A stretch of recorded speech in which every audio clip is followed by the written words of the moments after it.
This Film is Lit, the podcast where we finally settle the score on one simple question. Is the book really better than the movie? I'm Brian, and I have a film degree, so I watch the movie, but don't read the book. And I'm Katie.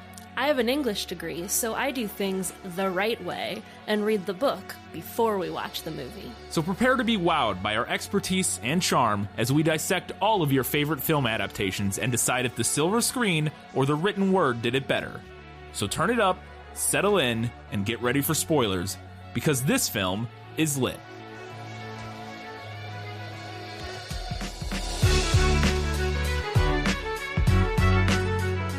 Here it was, the episode which he had been excited to do, the episode about his favorite childhood book, the book that he read as a child, the Hatchet episode.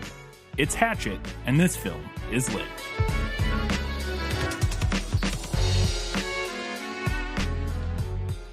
Hello and welcome back to This Film is Lit, the podcast where we talk about movies that are based on books.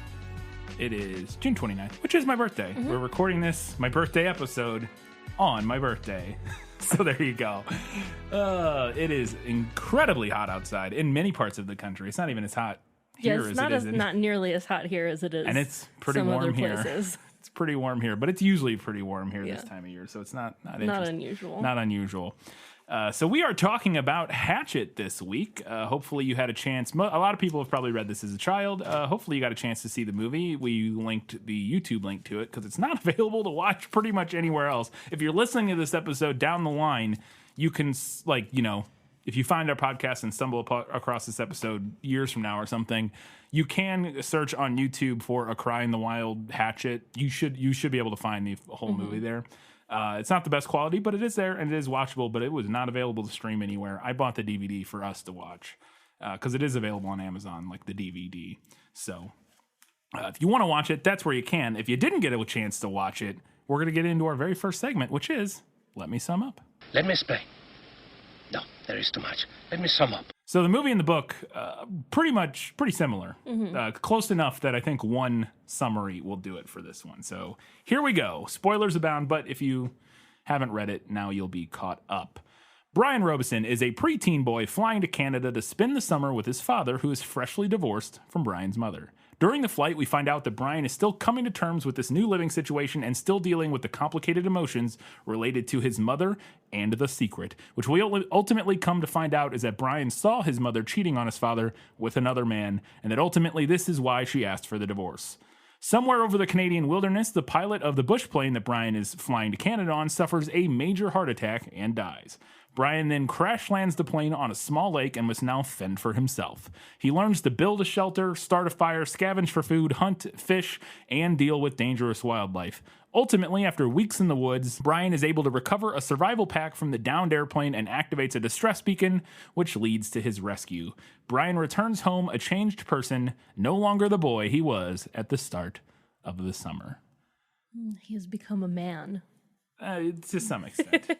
a young man? The book, well, I mean, that's actually not so much. That's a little bit more of the vibe you get in the movie, which we'll talk about. But the book, it's less so that he's like a man now, and more so that he's just like changed and like that he doesn't.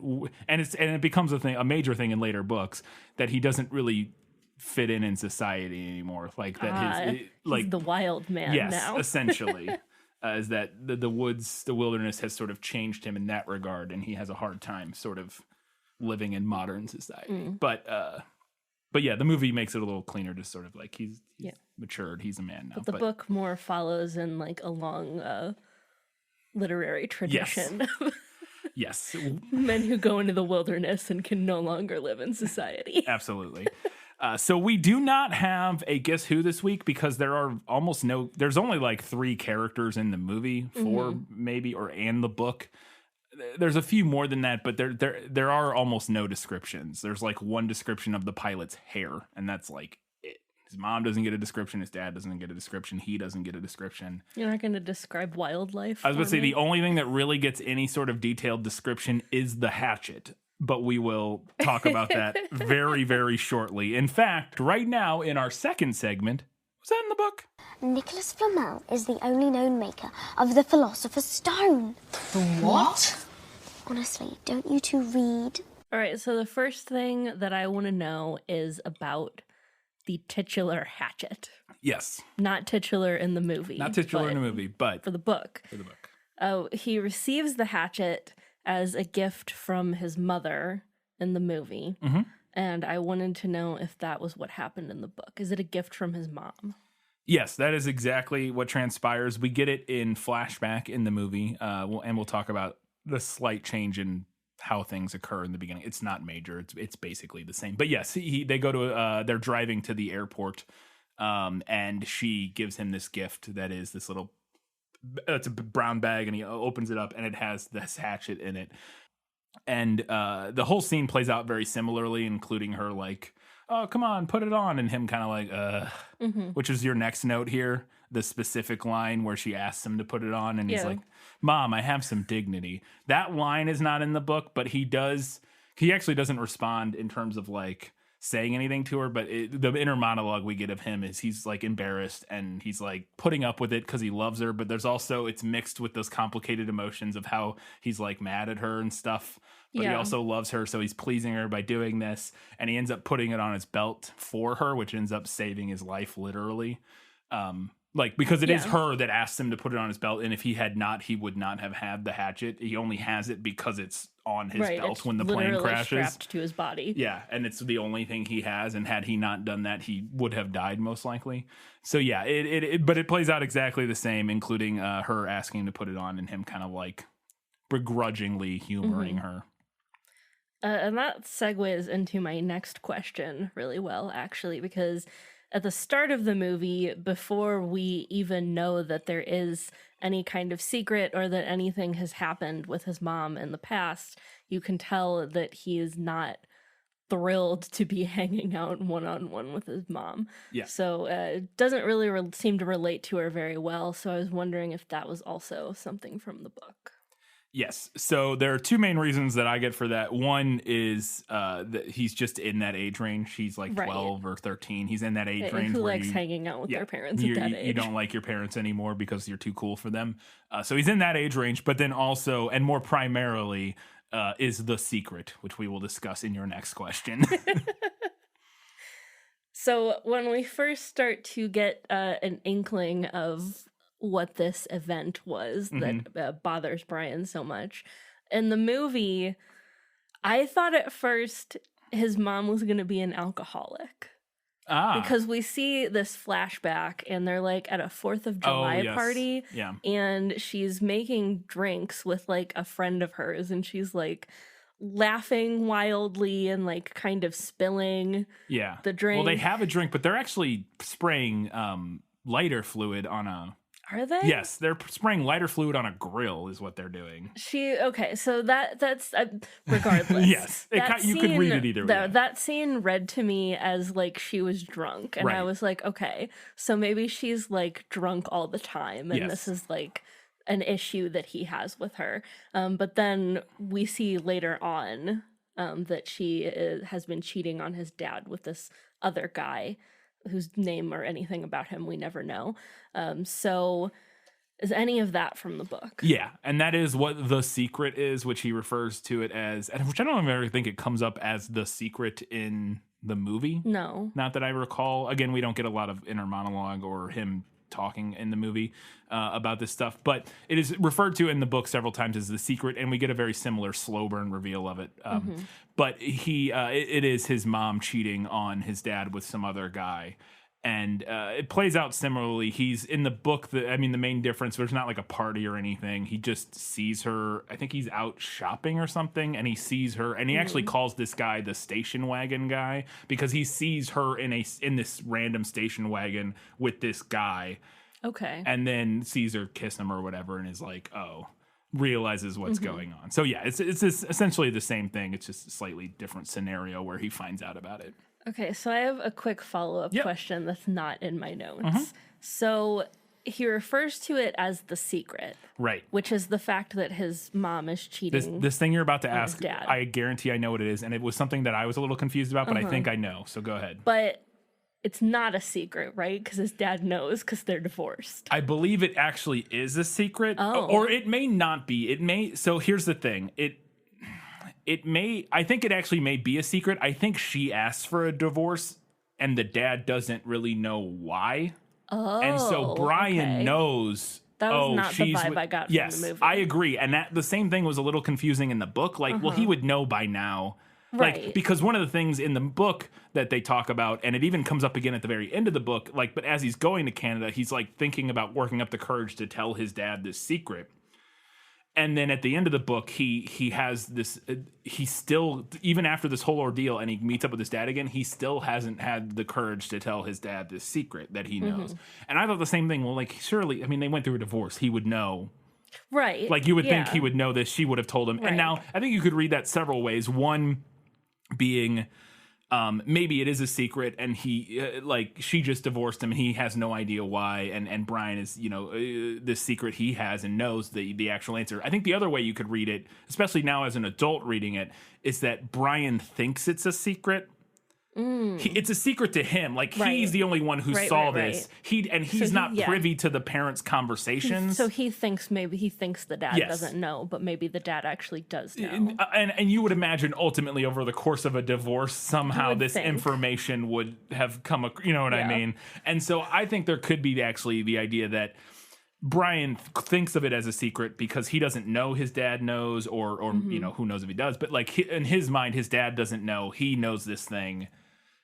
They're just getting divorced, and he thinks his dad doesn't know why, and maybe he doesn't. Who knows? So I think that may be more of. I like that actually, because I feel like that works really well with like how you think of things as a kid.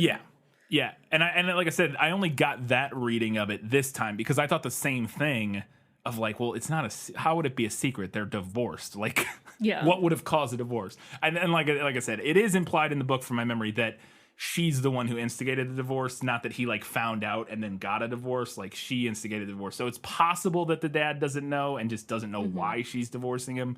But again, that I feel like is a little naive. And I think more likely Brian just isn't privy to everything going on, and because it's a secret to him and this traumatic event to him, he in his head it's this big dark secret. Right. You know what I mean? Yeah, and that works really well too with the way, like, as a kid, that you're not always aware of what goes on outside of your own self. Yes, absolutely, and especially with your parents, and with adults in general. Yes. I think it's there's all kinds of things you realize, especially as an adult looking back. You're like, oh, this event during this time period, something happened. Like, some event transpired that you weren't really super privy to. Like, maybe one of your uncles or something got really sick and your parents never really told you about it, or something like, you know what I mean? Like, it's something like that where they're kind of protecting you or something and didn't really talk about how your uncle, like, or somebody's like in the family's a drug addict, and it's kind of something that isn't really talked about,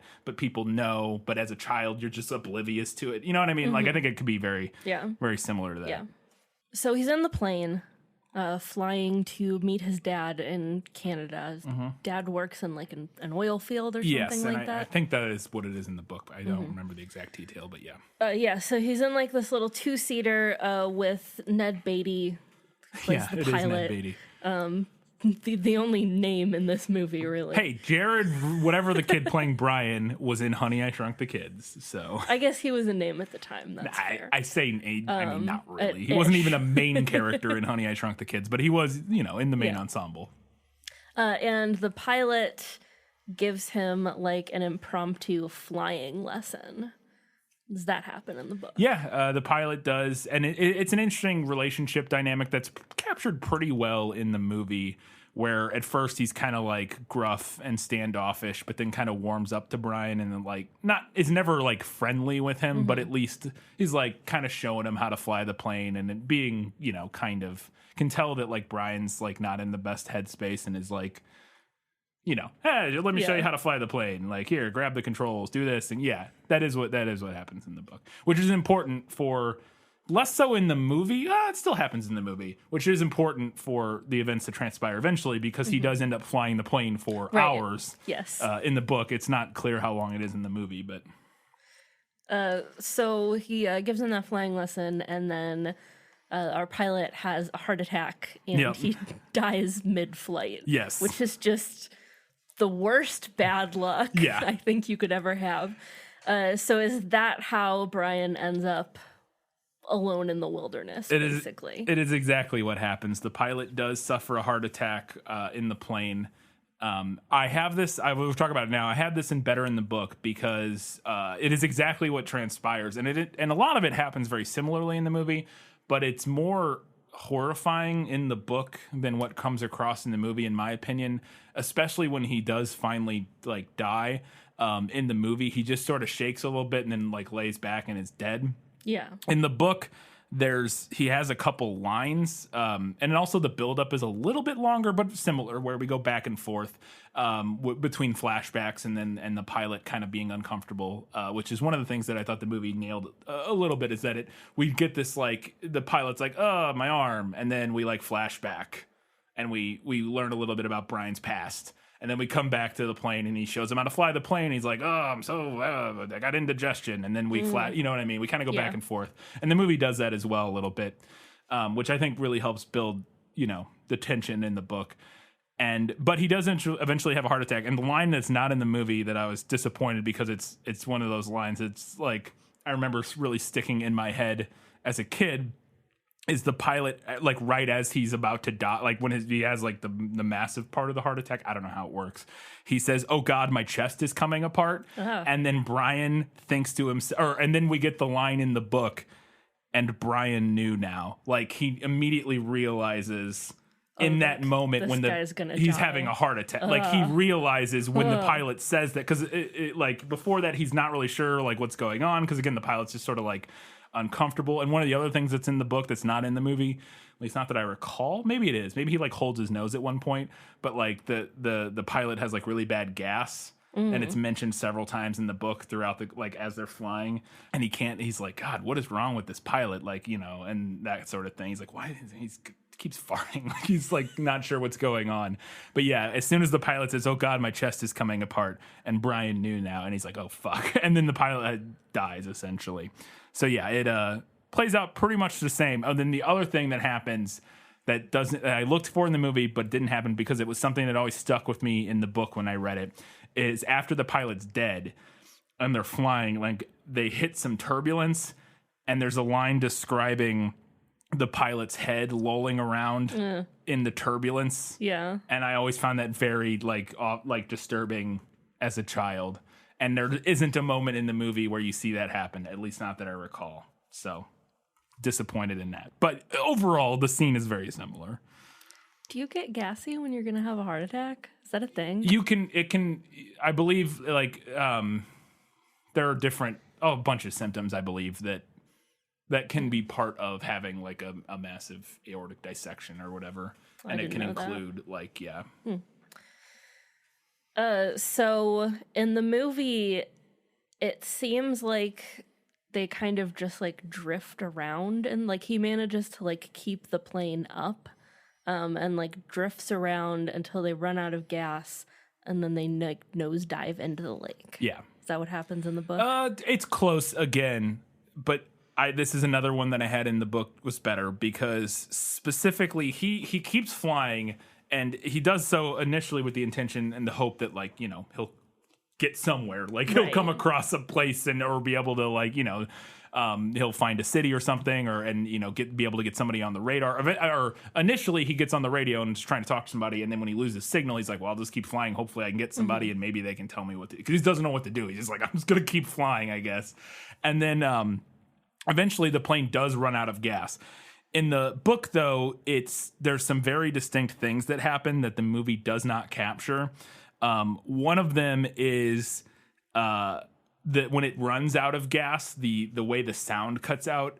Like, so you hear the plane, and then it's a very vivid description of the engine stops, and then he just hears air. Mm-hmm. And it's like this very, like the thinking of that being in a plane, and then all of a sudden the motor is just gone, and you just... is like terrifying, and the movie missed out on that moment.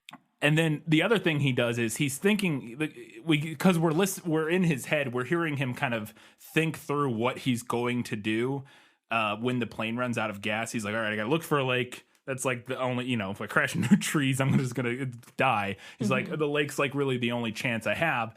And he sees a lake, and then he's going through his head and thinking about like planes crashing in movies and stuff, and like what he might be able to do to like not die. And he's like, okay, so we're gonna go down, and that'll speed it up. Like if I nose the plane down, that'll speed it up, and then I'll do that, and that'll let us glide more. And then right before I hit the water, I gotta pull back to slow the plane down as much. Like he knows a little bit about like just enough to kind of like maybe do something. And one of the other moments that I thought is hilarious is he's running through all these scenarios in his head of different movie scenarios and things he can do. And he's like, all right, here we go. And as soon as he pushes the nose of the plane down, he immediately throws up because it like the butterflies, or, you know, like the free fall of like nosing the plane down. Drops. Yeah. And just the reality of the whole situation hits him, and he immediately just throws up. It's like relatable. Yes. And I liked that moment for the, like, you know, the best laid plans, or like the idea of like him preparing for, like, he's like going through all these things. He's like, all right, here's what we're going to do. This, and then he does the first thing, and just immediately it all goes to shit, kind of like he just throws up. I like that a lot. And the movie didn't do that. But he does this eventually the same thing. He gets it down. Barely, he clips some trees on his way down towards the lake, and then at the last minute pulls up and slows down enough, crashes in, and then is able to get out of the plane and swim to shore. Does Brian frantically eat a piece of gum and lick the wrapper, and then later on rinse the gum off in the lake and continue chewing it? He does not. He has no food with him of any sort in the book, and this was a better in the movie for me. I liked this little change. Because so they give him he has a piece of gum in his pocket that he comes across as he's going through his stuff. And I liked this change in the movie. I thought it was a good visual cue for his hunger, like for audiences, of how hungry he is, especially with him like licking the wrapper and all that sort of stuff. I thought he was going to eat it for a second. You can eat that. Yeah, I thought giving him that stick of gum which is not really food, but it's a good way. And then again, having him pull it out of the, like off the rock or whatever he had it on, and like wash it and eat it again. I thought it was a good way, again, visually, to communicate how hungry he is without him just saying, I'm hungry. I mean, obviously we can get that, just he's been out stranded in the woods, like we would get that, but I thought it was a clever way, and a way that made sense. Like he might just have a stick of gum in his pocket or something, like, sure. So I thought that was a good change, but it's not in the book. So eventually he gets the idea that he's gonna try to fish, and he initially does this by taking his hatchet and like swinging it at the water. So does he hatchet the water to try to catch a fish? He does not. He does try to grab them with his bare hands at first, but I didn't go back and look specifically, but because I laughed at that and wrote that down as well, that I thought this was actually a better in the movie for me, even though it is silly. It felt like the kind of stupid thing you would try as like a 12-year-old, like, I gotta get a fish, like I got a hatchet, maybe I can hit the fish. I don't know, like you can see it, it's right there. And I mean, a hatchet makes as much sense as anything. Like, it's what you have at the moment. It makes the most sense to try that as it does to try to grab them. So I thought I liked that change, not in the book, but it felt like the dumb kind of thing a kid would do. And then he just grabs a snake out of the water and just leaves it. He's like, I guess I won't eat a snake. Puts it back in. Man, that could have been a water moccasin. Yeah, right. No, thank you. So eventually he finds some berries. Well, there are 2 times with berries, but he does find some edible berries. Raspberries. And he has like a little collection of them, and a raccoon comes in his shelter and gobbles up all of his berries. And at first he doesn't know what did it, and then he sees the tracks that the raccoon made, and he says, some kind of little northern monkey ate my berries. Yes.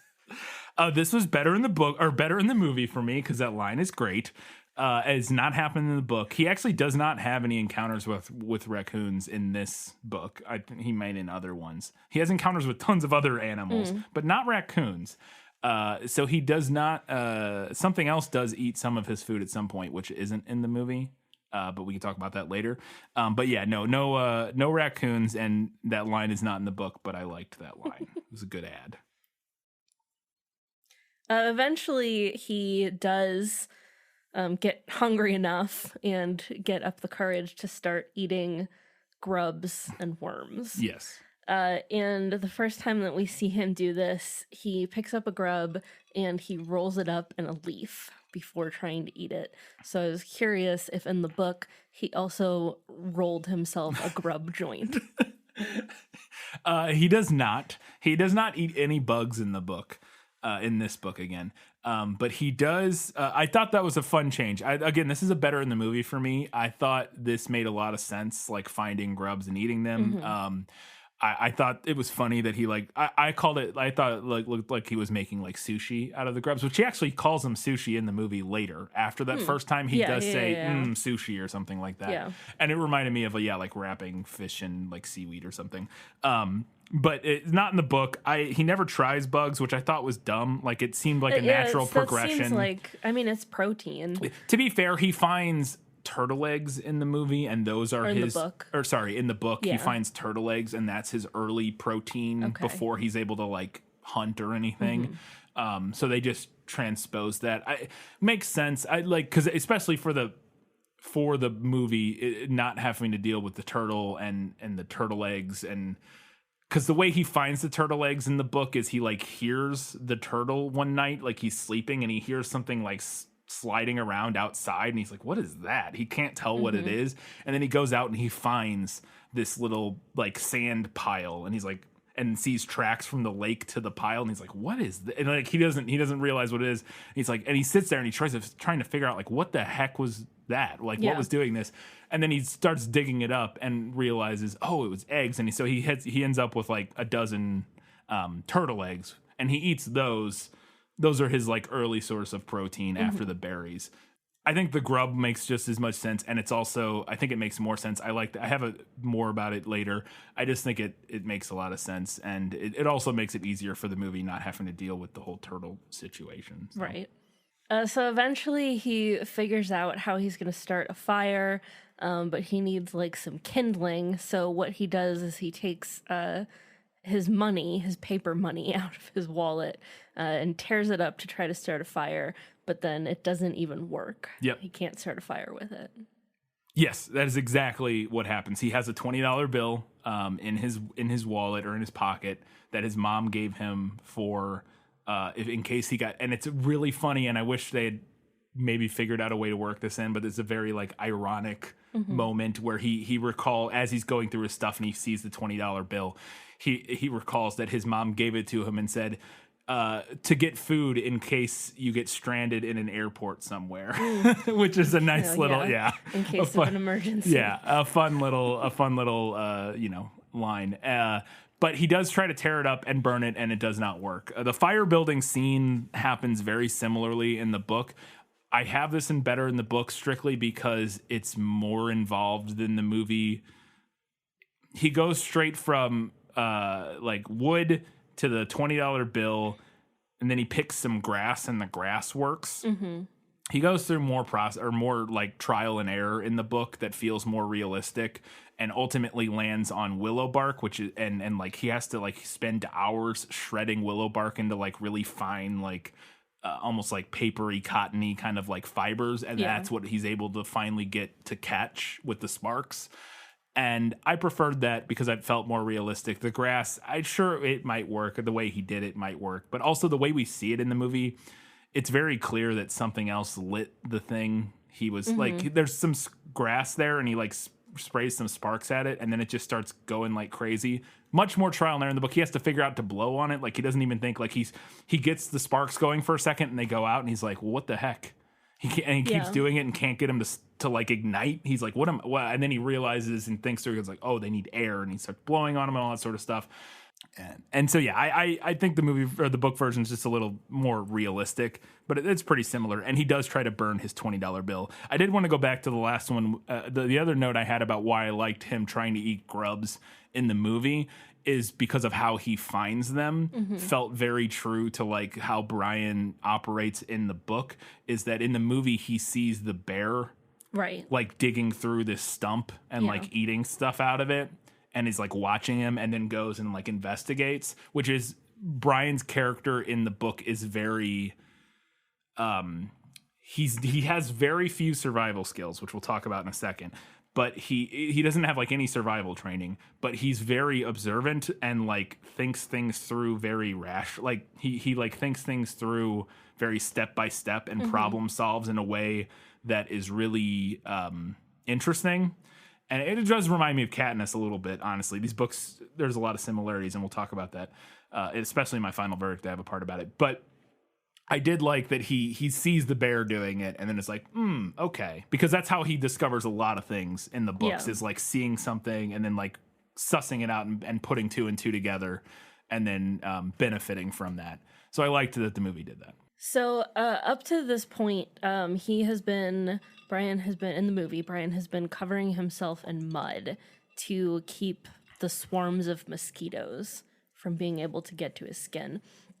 But when he's able to light the fire, of course, they don't like the smoke. And we get this great moment of him like he gets the fire lit and he realizes the mosquitoes don't like it. And he just starts yelling, "No mud! No mud! Yeah. No mud!" Yeah. So does he do that in the book? No, he does not. But it's a movie ad that I really liked, and the first part of it that I liked is that he uses mud as a mosquito repellent, Right. because that's not something he ever thinks to try or does in the book. Which I remember reading. It's funny, I've never seen this movie, and as I was reading it this time, I kept thinking, I feel like at some point he uses mud as a mosquito repellent, and he never did in the book. And then he did it in the movie, and I was like, I've never seen this movie. I don't know why I thought that was in this book. But so I liked that ad. I thought that change made a lot of sense, and it's something I think even without any sort of survival like skills, it's something you would try, like you would think to do. Like just you'd be like, well, I could maybe mud or something I can put on my skin, and then the mosquitoes will leave me alone, because the mosquitoes are a huge issue in the book, and he doesn't have a solution for them until he's able to build a fire. Right. And so I liked the mud thing. And the second part of that I liked in the movie of that edition, specifically of him yelling "no mud" scene, is that it's one of the only scenes that really captures some of the like achievement energy that he has in the scenes throughout the book, where like something happens good and he like gets very excited about it.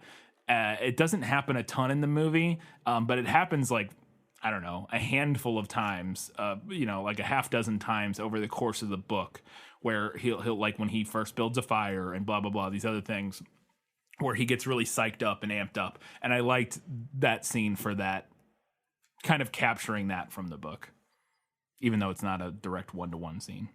So you mentioned the bear, because I think when he's watching him eat the grubs, is that the first time that we meet the bear? No, and the first time we run into him is when he's getting the raspberries. Right. And that's exactly what happens in the book. And that's, spoiler, the only time we see the bear in the book is when he's getting the raspberries, he runs into the bear and has to like run away. So then we do not get what happens in the movie, which is that this bear becomes his nemesis. No. And this bear really has it out for him. And at one point they like wrestle in the lake, which seems like should have killed him. Yes. Yeah. So no, he only runs into the bear one time in the book at the raspberry. In this book, I have that very specific addendum because from my memory in the alternate universe, Brian's Winter, the bear does return. I don't know if it's the same bear, but I think it is. But in this book, he only runs into the bear that first time at the raspberry patch and runs away and then never sees it again. He has encounters with different animals. But I did not like that. This is definitely a better in the book moment for me. I didn't like, for several reasons, I did not like turning the bear into like this recurring antagonist. Yeah. Which is why they did it. I get why they did it. One, they had to get a bear. They were getting a trained bear anyways. Yes. So you might as well use it. Get your money's worth with a trained bear.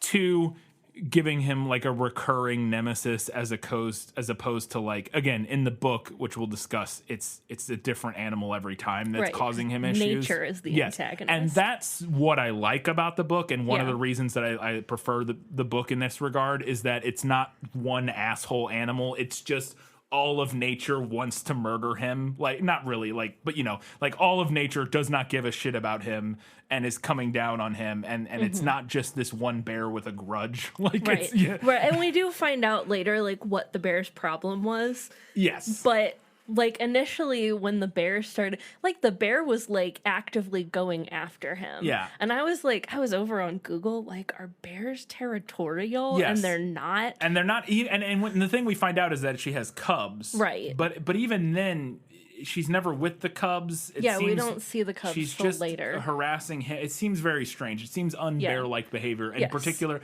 for a black bear, because it's not even like a grizzly, not which a grizzlies grizzly. are more, I Grizzlies, believe, I believe, are more aggressive. aggressive, Yeah, but I yeah. don't, like, I don't think black bears No. are, like, particularly aggressive. No, I'm fairly certain that Yeah. is the case. And that then I they're was not. like, they were wrestling in the lake, and I was Googling, like, can bears swim? And they can. Yes, they bears are absolutely can. overpowered. Oh, bears are terrifying nightmare demon Bears creatures. are horrifying. Oh yeah, no, it's if a bear wants to kill you, it's just gonna kill you. Like, there's very few things you can do against a bear. Like, bear mace kind of works sometimes, maybe, I think I've heard, but also not other times. Also, if you want to shoot it, you have to have a gigantic gun. Yeah. Especially grizzlies, but even like any bear. Yeah, bears are, like, way overpowered. Yeah. Yes, they're absolutely just gigantic killing machines. Also, like, have you ever really looked at a bear's face? They don't look like anything else. They're very They they're pretty just distinct. look like bears. They are pretty anyway, distinct. I'm a little bit scared of bears. Yeah, you should be. They're scary creatures. I mean, obviously you shouldn't be overly scared of them, but yes, they're absolutely Well, I mean, something yeah, to be the to odds be of- wary of in the nature. The odds of me meeting a bear are, like, fairly low. Yes, but yeah, my point is that if you're going out in nature in a place that has bears, it's definitely something you want to take seriously and consider. Yes. Not to be like overly worried about them, but it is something that you need to like think about because they can end your life very quickly. But yeah, I did not like the movies turning the bear into an antagonist. Mm-hmm. For, like I said, the primary reason is I think it loses some of the thematic messaging of it not being like a man versus bear. It's man versus nature. Right. And so in the book we get many manifestations of nature. It's not just one right. creature. And I think a bear as stand-in for nature, like, could work, but I don't know that it works necessarily here. Yeah. I think it could work, but I also think it also, which I think is something Gary Paulson maybe was probably pretty distinctly conscious of in this book by using different animals and stuff. Every time he runs into hardships, it's never just a bear over and over again Right. or a wolf or whatever, is because you can run into like demonizing and like specific creatures, like Right. how Jaws turned sharks into like Yes. this yeah. hated, terrifying thing that everybody, was scared of. And like, I don't know if it led to like over harvesting or killing of sharks or anything like that, but it wouldn't surprise me. And so like you can turn through media, through fiction, you can turn a specific animal into like a caricatured, like horrifying thing in a way that is detrimental to that species of animal. Among other things. And so I think Gary Paulson, who is a big nature guy, like he lives out in the middle of nowhere, he does the Iditarod, like he loves animals. He's a big nature guy. I think he was probably conscious. I would be surprised if he wasn't conscious of the of that and was very intentionally not making it like, ooh, this bear wants to kill him. Yeah. And more so like nature does not care about you're you're in nature's fucking you're in nature's house now. This is where they run, like. And a lot of the encounters with the animals are things that he does something stupidly. And it's a recurring theme in the book that doesn't come across in the movie very well about the mistakes he makes. And a lot of the encounters with animals, specifically the skunk and the porcupine and other things, they are mistakes that he made, less so any sort of nefarious intent or intention to harm him by the animal. It's more of him reacting in a way that causes issues. That's like the opposite of what we get in the movie, where like in the movie it seems the bear's like hunting it seems him or like the bear just really hates him. Yeah. And I think that does really run antithetical to a lot of what Gary Paulson would want to come across about just nature in general, but specifically like animals like bears or wolves or whatever. So we get a lot of flashbacks in this movie, detailing what went down with his parents. And one thing that I was really curious about, we see in a flashback in the movie, we see his dad packing up his truck and leaving, at which point Brian gets so angry that he punches out a window, punches his fist right through a pane of glass. Does that happen in the book? It does not happen, the punching the window. This particular moment where he punches the window in the flashback after he has been attacked by he's been his fort's been destroyed. Something has happened and he's like storming through the woods angry. Yeah. And he like punches a tree and cuts his arm. Yeah. And so I really liked the movie paralleling the injury that he suffers in the woods to this injury pre-wilderness back during this emotional turmoil time. I liked that parallel and the parallel in his rage in the woods with this rage he had at the circumstances with his parents back home. Mm-hmm. I really liked that. Doesn't happen in the book at all. I'll talk more about this later because the specific parallel of the injuries was really the only part of this that I liked, and the way they change this scene where he's injured. It's very different in the book, and we'll talk about it shortly. But I did like I said, I did like paralleling like that to it. The visual parallel. The visual parallel to him, because it does, I think, reinforce this idea that he still hasn't gotten over it. He's still dealing with the trauma, the turmoil from this situation, and having those identical-ish injuries, I think, just reinforces that. And the book doesn't do that, but the book does more interesting stuff, I think. So while he's injured, there's this whole sequence that happens. He's laying on the ground and he's injured, and he imagines that his dog is licking his hand. But then, he opens his eyes and it's a white wolf. But is it? And then he, sees the wolf, but then it vanishes. Does he hallucinate a wolf at any point in this book? He does not. He does see a wolf, several. Mm-hmm. And I much prefer it in the book.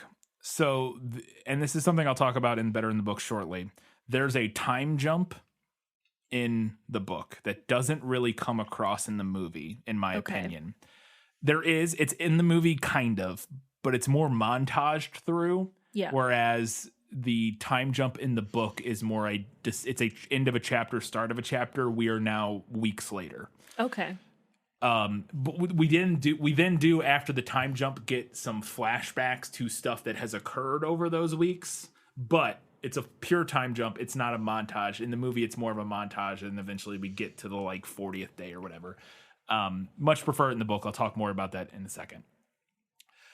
He does encounter wolves after this time jump, but it's after he has become a brand new person. He is not the Brian who entered the woods now. He is Brian of the woods now or whatever. And he's hunting. He's out with his bow and arrow hunting, wading through the water, and he sees this wolf up on a cliff in the distance, and he just looks at it and it looks at him, and he just because he is a completely different person now and it's become one with nature, basically, he just nods at it and it looks at him and then just walks away. And it's more so an acknowledgement of his, and I think this is what they were trying to go for in the movie, but it just doesn't work, and it's dumb because it's hallucinated, but then not hallucinate. It's there in front of him, licking him, and he's go away, and then it does disappear, but then it appears on the opposite side of the lake from him, and it is actually over there. But I don't understand what it's. I didn't understand what exactly we were supposed to get from that scene in the movie. It doesn't work in the movie at all. I don't think it comes across. I think I get what they were going for, because this moment where he's injured in the movie does translate to the scene where he becomes a new person in the book. but it happens very differently. And so I think they're trying to link this wolf encounter to his transformation in the movie. Whereas in the book, this encounter with the wolf happens after his transformation and not directly with it. And again, the injury and what has happened is so different in the movie and the book that it's kind of hard. I think it just doesn't work in the movie, in my opinion. And it was one of the things I was like, I don't, and it being like a hallucination and then not it's all really weird and dumb. The movie or the book version, I think, just is much cleaner and works. And again, is just a signifier for us of the change in him, and that nature sees this change, like, you know, this apex predator sees him as part of the, essentially sees him as part of the wilderness now. Yeah. Wilderness. Okay. Yeah. All right. Cool. Speaking of animals that have been unfairly maligned Yes. by media and stories, wolf is a great example of that. Yeah. So Brian has we're like further in now, and he has become more like one with nature. This at this point now, this is after the transformation Right. in the movie as well. So he's become one with the wilderness, and we see in the movie that he has built himself a drum. Yeah. Does he build himself a drum in the book? He does not, and I'm still not convinced that he had built himself a drum in the movie. I saw what you're talking about, and it definitely looks like it could be a drum. He is drumming on it, but it also looked to me like it could just be a log with a piece of like leather over it that he like maybe uses as a table, and he just happens to be drumming, because it didn't, at least in my memory, I didn't think it sounded like a drum, but maybe it did. I don't know. Okay. I mean, to me, it just looked like a drum because like it has the piece of leather over it. Right. Where did he get that? Yes, but he has not, and he doesn't in the book kill anything that would provide leather. Yeah. He might kill a rabbit or something, squirrels or something at some point, but also, that's like, not a big enough piece of hide. How would you know how to make that any? Yes, I agree. That doesn't So yes, no. There's no anything that resembles a drum. He doesn't in this one. Again, in future books, he does eventually kill large enough animals and does like tan leather and stuff. From my memory, in some of the later ones, and make clothes and stuff out of it. But in this one, no, he doesn't have a drum. He's never kills an animal and make anything out of leather. None of that happens. And whatever that thing was, it's whether it be a stool or a drum that he was, or whatever, it's not in the book. Okay, so no drum. God, we got to that scene in the movie, and I was like, oh God. This is going to be some kind of like half-baked Native American. No, it doesn't really go anywhere. It doesn't go anywhere, but like the visual of it for me was like, God, jeez. That's fair. So then shortly after that, his nemesis returns. Yes. The bear comes back, and he has a firefight with the bear. He grabs up his fire at the end of a big stick, and he's like swinging it at the bear, and then he spears the bear, and the bear dies. Yeah. But none of that is in the book. None of that's in the book. He does not have a fight with a bear. He has a big encounter with an animal that I think this is the rough analogy for, or like, okay, kind of. The book and the movie are very similar for the first 45 minutes, like beat for beat ish. And then right around the time where the big like transformation happens, things diverge pretty significantly. Okay. I don't want to say significantly, but in terms of the like things he encounters, the movie goes a completely different direction because the bear keeps coming back, and we get other stuff in the book. So yeah, no fight with the bear here. Doesn't kill it. Okay, so I know this next thing is not in the book. Yeah. Based on what we've been discussing, but I just want to bring this up. Yeah. Because so we don't know at this point. Now he's killed the bear, and we still don't know why this bear seems to have it out for him. Right. But then he sees these two bear cubs. And I'm like, you killed a mother bear. That is what you did, and I shan't forgive you for it. Yes. And then he leaves them two fish. He's like, the Cubs, yeah. he's like, he feels responsible, I guess. So he catches 2 fish and he leaves them for these bear cubs and they eat them. And then immediately afterwards, he sees them like eating the grubs and he's like, they're fine. They're fine. You two don't need me. Yeah. Even though like they probably do because they're cubs. Yeah. I thought, no, none of this is in the book, obviously. I also was not a fan of this. I fluctuated at first of like, oh, okay, I guess I like this character beat for him of like feeling like, but I also don't. It doesn't really track with the Brian of the book, like in terms of we don't, I don't know. I don't want to say that he wouldn't take care of 2 random cubs if he accidentally, had to kill the mother because it tried to kill him. I don't know if anything like this happens in future books. I can't recall. I think at one point he does end up with like a wolf companion or something. I could be wrong about that, but I think in like Brian's Winter, he may end up with like a wolf friendish, maybe. I don't know. But I don't remember how any of that transpires. But I didn't like it. I thought it added, I get why they did it.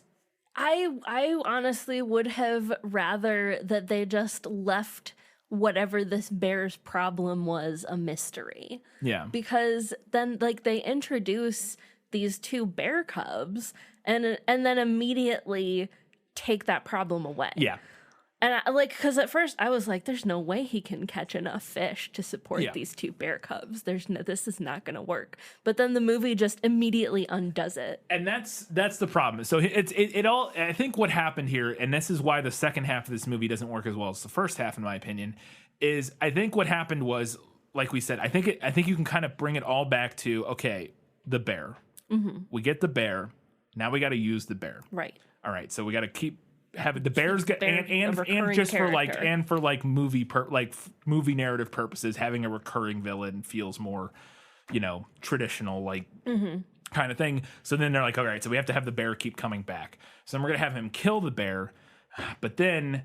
And they could have just resolved it there. But then they were like, oh, but then what if we give him a character beat? I'm sure somebody at the writer's room was like, what if we give him a character beat where, or not even a character beat? I think it even is an interesting idea. If once you get to the point where the bear is this recurring character that they want him to eventually kill, I wouldn't be surprised if like Gary Paulson or somebody was like, okay, but then there needs to be, we need to reinforce the idea that killing something in nature, especially something like a bear, isn't like just a thing you can just. It's not just like consequences. There are consequences. Yeah. There's repercussions. Yes. You're affecting the environment that you're in a way that you don't fully grasp at the time. And now, obviously, it's a little more complicated in the movie. But I think even then it works. Of like even because the bear was like attacking him. It's not like he, went out hunting for a bear. Like the bear was attacking him. But I think even then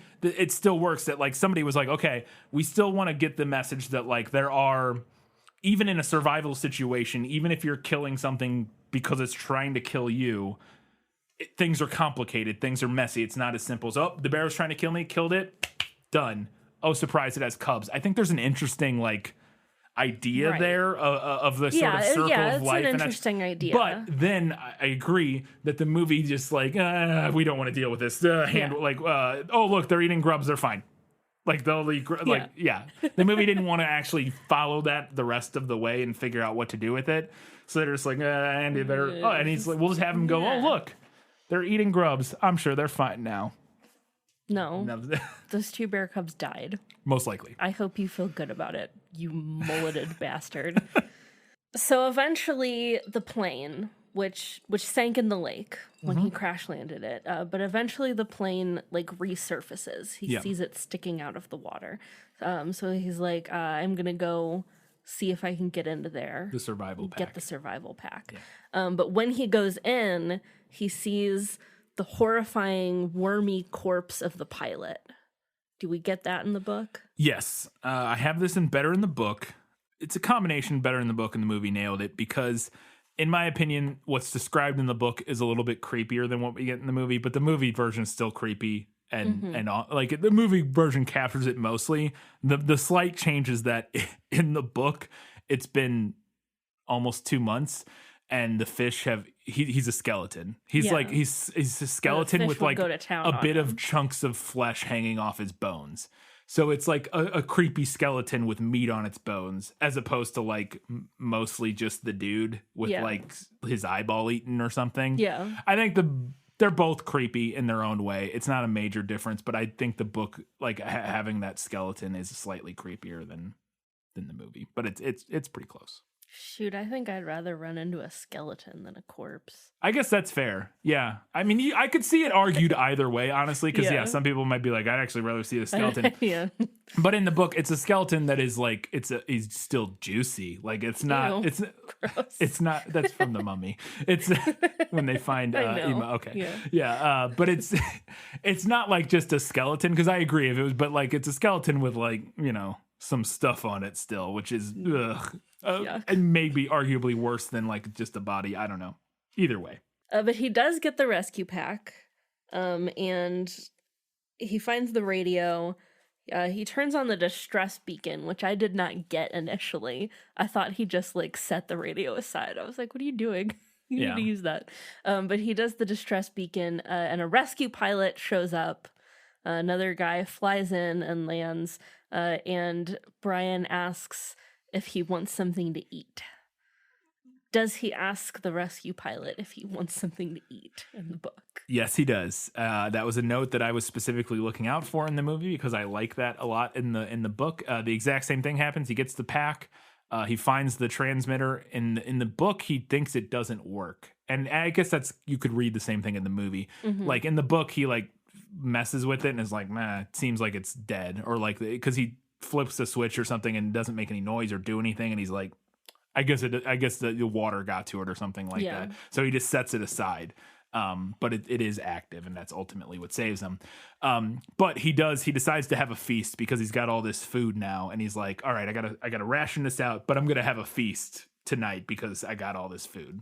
And he pulls out like potatoes and beef or whatever. And then the pilot shows up and lands, and he's literally sitting there with his food, and the pilot pulls up on the plane and he says, "My name's Brian Robeson. You want something to eat?" And that's the exact line from the book. So yeah, that is exactly what happens, and I was glad that the movie kept that, because I like that moment. All right, so Brian then returns to society.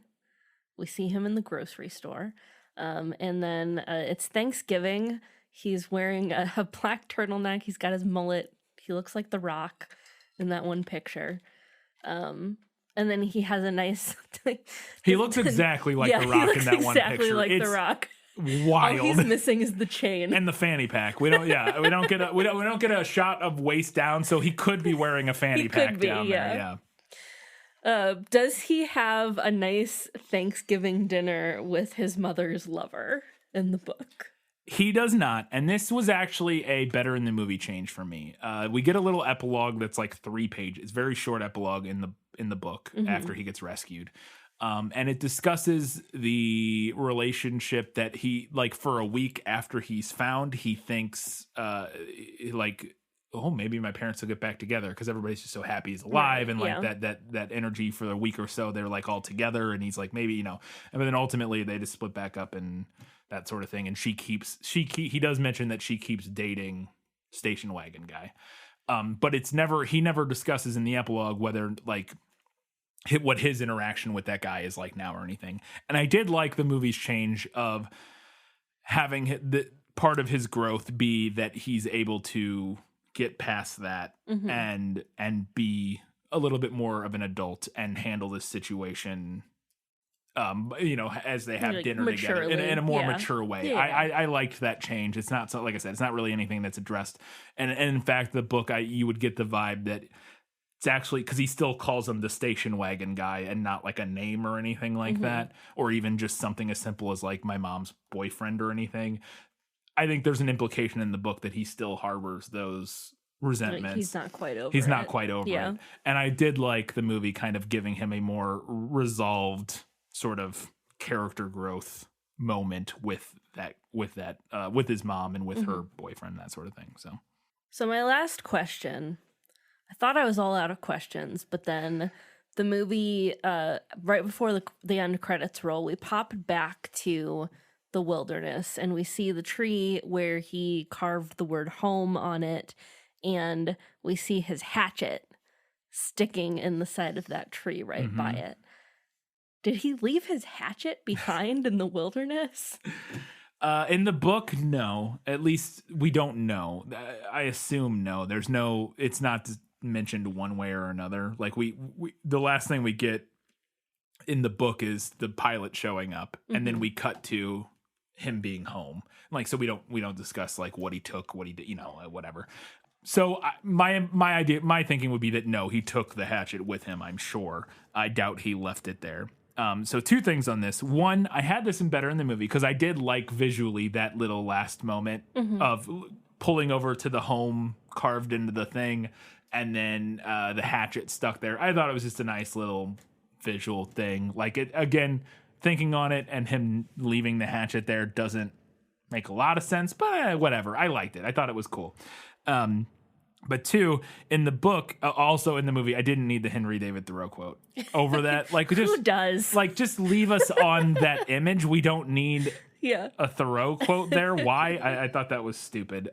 Whatever. And it was also hard to read. Like, yeah, it was. It was. There's so much text. Like, yeah. And there was like a whole in the like citation, there was a bunch of, it was too much text. I was like, and the color contrast was not very good. Not ideal. It would be impossible to read on the YouTube version. We were reading it on like a pretty good DVD copy. The YouTube version would be impossible. On like a nice big TV screen. The YouTube version would be like just a blurry mess. I mean, you probably didn't even realize it was a Thoreau quote if you watched this on YouTube.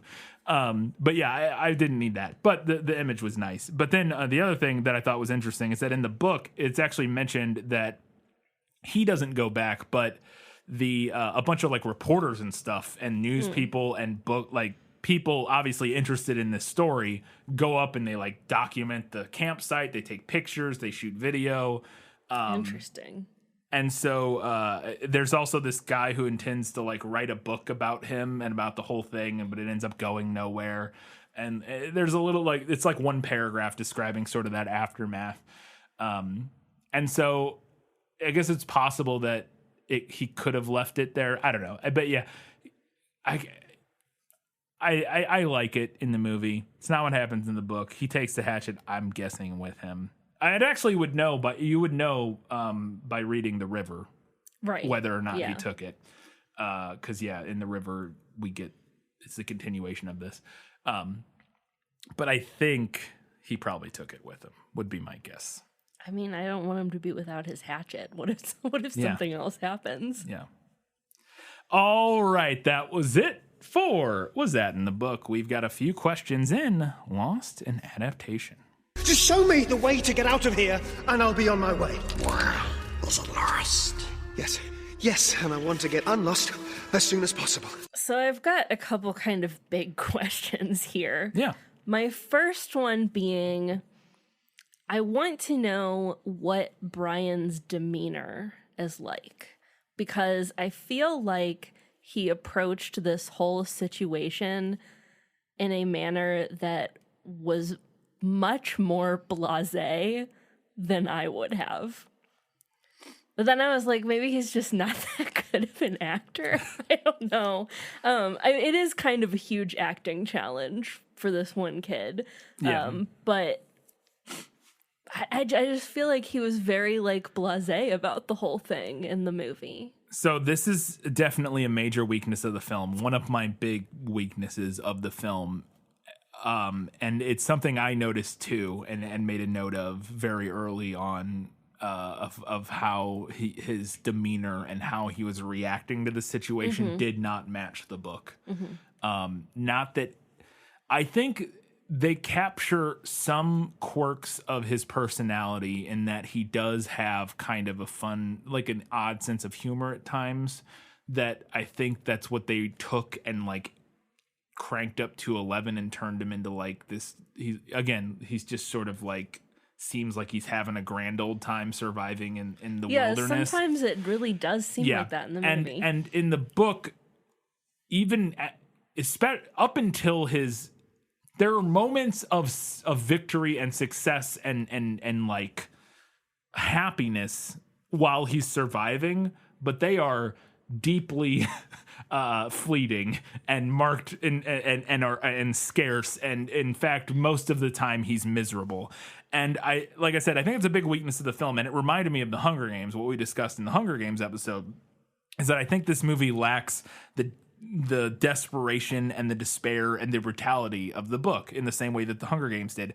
I will say this book isn't as brutal as the Hunger Games. Like it's not quite as brutal as the Hunger Games.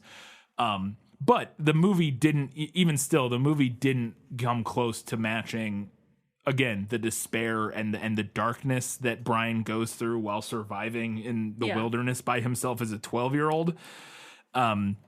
My guess is that they wanted this to be like a fun adventure movie for kids. Right. And less so the coming of age gritty tale that the book is. I say gritty.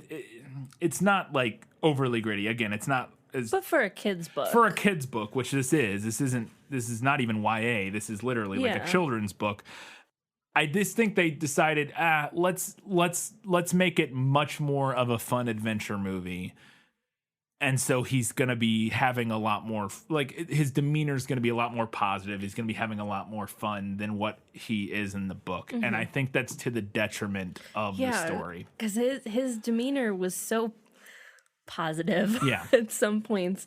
Like there was absolutely none of what I would have been doing in that situation, which is crying and having panic attacks. Which happens all the time in the book. Yeah, because it would. There's like... What do you do but cry and have a panic attack? So many times he is sobbing and or having a breakdown in this book, and it happens 0 times in the movie. Yeah. Again, it's the main weakness, in my opinion, of the movie as an adaptation, is that it doesn't capture that at all. It rings very false. Yeah. As you're watching the film. Yes, I agree. And that yes, like I said, we'll get to. I'll talk a lot more about it in my final verdict for sure, and other parts. But my final verdict, that's one of my main things, is that it just doesn't have it doesn't capture the gravity of the situation and what this kid is going through in a way that feels at all realistic in the movie. All right, so I had this question, and I kept thinking that the movie was going to give me a reason to delete this question, but it never did. So, is there a reason that Brian does not put any energy into trying to light a big fire on high ground so that someone will see the smoke? Because I feel like that would be the first thing I tried. I'd be like, okay, I'm going to get up, I'm going to climb up as high as I can go, and I'm going to try to light a big-ass fire. Someone will see the smoke. So, this 100% happens in the book. He makes sense. That. He 100% does that in the book. I feel like you don't even need survival skills to think of that. No, 100%. As soon as he's able to make a fire, the first thing he does is he climbs up, and now there's no mountains in the book. Like in the movie, it's a much more mountainous region. Yeah. In the book, it's not described as mountainous, but the place where his little rock, his shelter is like in a cliffside, and he goes up to the top of that cliff, which is, maybe 100 feet up or something, up relatively high where he can see out a ways, and he builds a big bonfire.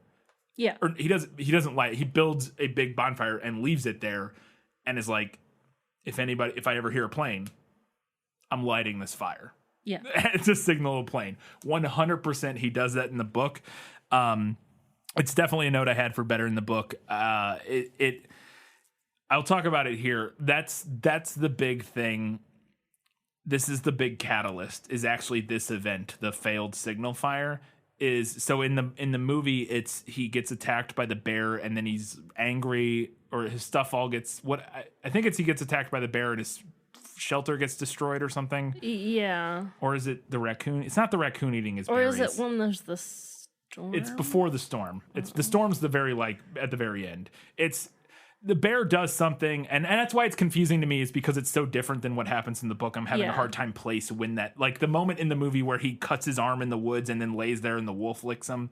Like that's the transformation moment. Happens completely differently in the book. And what happens in the book is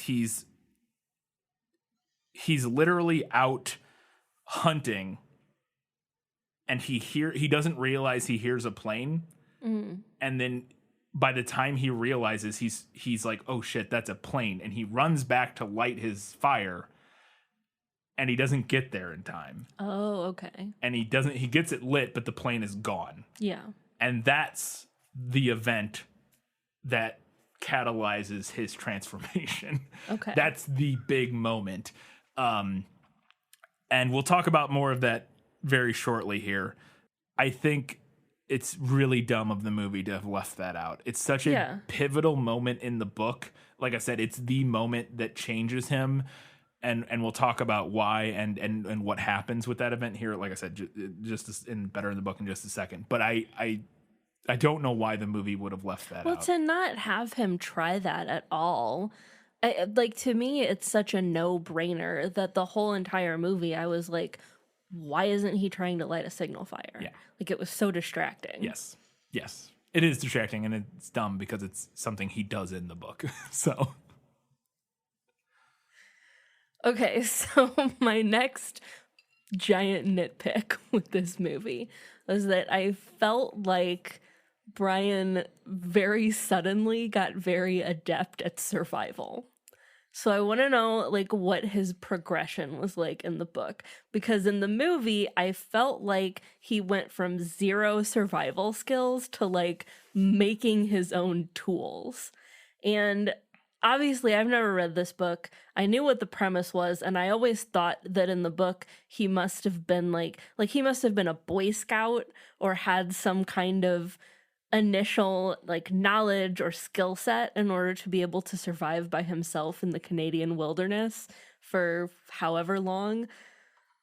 I don't know, he builds a bow and arrow, and I feel like that's something that you can't teach yourself without prior knowledge. So... I got a lot to say about this. The bow and arrow thing is handled very similarly in the book, including the first one breaking, but it's a part that I always had the toughest time buying because as a kid, I tried to make bows and arrows. Didn't we all? It's impossible. Yeah. It's borderline impossible. So specifically the bow and arrow thing, I agree, even in the book, because that whole situation plays out similarly. He just makes a bow. His first one does fail, disastrously, but eventually he makes a bow that works in the book. Spear, I can swallow. Yes. Bow and arrow, no. And so you are correct. He actually does not have, he was not a Boy Scout. In the book, his mom says, oh, look at my little scout. But when he puts the hatchet on his waist, she has a line about oh, look at you, a little scout, my little scout, or something like that. But he never, in the book, he never recalls information from scouting or anything. We never get him being oh, I remember when we went camp, none of his information, none of his survival comes from any previous knowledge with surviving, or with camping or anything like that. The only thing that we get in the book is that he has a vague memory of watching a TV show where they put a bunch of military pilots in a survival situation, basically a survival TV show. And he recalls a couple things they did about they were in the desert, I think, and he's oh, they dug a hole and put a tarp over it to collect water, and he recalls a few things they did for survival stuff, and some of that is useful to him in terms of food and stuff, but in general he has no survival skills. In the book, I think it works specifically because we get to listen through to him. And this is the thing I mentioned earlier, think through the problems. Right. And the way he thinks through problems is super practical, but also very ignorant of any actual, if you were a person who knew stuff about survival, you would read this. And as he's going through these, problems he's having, you'd be no, it's obvious, do this. And he's not doing the obvious survival thing, but he works through these problems in a way that are like I said, super practical, but are not grounded in anything in any knowledge that he has other than just problem solving. And I actually think that's really interesting. And one of the things I loved about the book as a kid is that I think it really goes a long way in delivering the message about the thing that saves him isn't having this knowledge, this survival knowledge. He doesn't survive because he was a Boy Scout who knows what berries to eat and knows, how to make a trap or make, all that sort of stuff. He doesn't survive because of those things. He survives because of two very specific things, which is like his mindset and his problem solving. Like, that's what it is. And we get to go along on this ride of watching him solve problems from a complete layman's perspective. And I think it's really interesting. Yeah, I think that is interesting because that's like theoretically something that everyone could do. Yes, and I think it's why kids like this book so much. And it's one of the reasons I liked it, even though I was a Boy Scout and I knew some stuff, like I did have a little bit of like training, quote unquote, in some sort of, like how to make a fire and all that kind of stuff. A base knowledge. Yeah, of some of that stuff. But I think it's really interesting. I think kids like it because you can easily to put yourself in that situation and just be like, yeah, he doesn't know what he's doing. Mm-hmm. But it's about his mindset, and we'll talk about that in a second here and better in the book, and about where that mindset comes from. But also, like I said, just his problem solving and thinking through problems step by step, trying to like bring himself back. Like, okay, what is the problem here? It's okay. This is the problem. What do I know about this problem? Like when he's starting the fire, like, okay. And like it's a very explicit moment in the book where he's like, I can't get this fire to start. I have sparks and I have wood. Why can't I get the sparks to light the wood? And he's like, what does fire need? And he's like, fuel, wood. He goes, okay, well, but at the beginning, maybe it needs, like finer fuels, because the sparks obviously aren't going to light like sticks on fire. Mm-hmm. And then he's like, and it's still not working. He's like, okay, what else does it need? And I don't remember the exact thing that triggers this for him, but he realizes, oh, it needs air. Yeah. Fire needs air. And he's like, I can blow on it. And then like, so, he goes through this process with all of these problems of just thinking through them, bringing them down to like their base components, trying to figure out what the problem is and then solving that. And I really like that. And the movie doesn't really capture that. Yeah. I don't think that translates in the movie. It would be hard to because we don't, without a voiceover, without him just talking out loud the whole time, it would be tough to do. I mean, I don't think the movie showed enough of him being like intermediate, I guess. It just seemed like he went from an absolute dunce to like being pretty good at it. It also did that without the time jump that we get in the book, which that works in the book, and I'll talk about it in a second. I'm slow playing it, but I do love the books because this book I realized on this reading is another movie that exists already. It's just beat for beat, moment for moment, a movie that exists already. Are you going to talk about it later? Yes, I am. I'm not just going to throw that out there and not talk about it later. But this book is there is a movie that is this book, but it's not A Cry in the Wild. But we'll talk about it. So speaking of time, how long is he supposed to have been out in the wilderness surviving? We do see some hash marks that he makes. Which he does in the movie, or in the book. He does make like marks. Yeah, he makes like hash marks to mark the days. But other than that, the passage of time in the movie is pretty vague. Yes, it's similarly vague-ish in the book, but he is marking time. And when we get the time jump that I mentioned, he tells us how many days it's been. Like after the time jump, he says like it's been X days since like 47 days. He spends a total of 54 days in the wilderness. So like that is the final number. 2 months. Like I said, it's much easier to track in the book because we hear him thinking about it. I think it's a slight weakness in the movie because they kind of just do like that weird montage-y thing, and they don't do the time jump in the way that the book does. But we'll talk about that here in just a second in Better in the Book. You like to read? Oh, yes. I love to read. What do you like to read? Everything. Let's talk about the repetition. So in the prequel episode, we talked about a review that had like 450 likes. It was like the top rated review on Goodreads. Mm-hmm. That was gave this book 1 star and was very critical of the repetitious nature of the writing. So first, I'll say this, that kind of falls off towards the middle / not even after the first third of the book. That, in my opinion, maybe I got used to it, but I felt like it just I think it just dropped off. I did notice what they were talking about in the first few chapters. So one, it kind of falls off. Two, I think it's very intentional, and I like it because I think it's specifically something that Gary Paulson uses in relation to. It's used primarily to accentuate Brian's thought process. Even though this is in third person, like it's not like it is like he did this, he did that, blah blah blah. But it is accentuating Brian's thought process, and I think it's really meant to mimic the way we mull things over in our mind.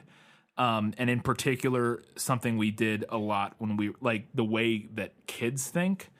I'll find a section here and read a little bit of it, just to kind of illustrate what the person was talking about and why, and where I'm coming from in terms of like why I think it's intentional. So this is, this is when the pilot dies, basically. This is like as he's dying. The pilot had been talking just a moment ago, complaining of the pain. He had been talking. Then the jolts had come. The jolts that took the pilot back had come, and now Brian sat there, and there was a strange feeling of silence in the thrumming roar of the engine, a strange feeling of silence and being alone. Brian was stopped. He was stopped. Inside, he was stopped. He could not think past what he saw, what he felt. All was stopped. The very core of him, the very center of Brian Robeson, was stopped and stricken with a white flash of horror, a terror so intense that his breathing, his thinking, and nearly his heart had stopped. Stopped.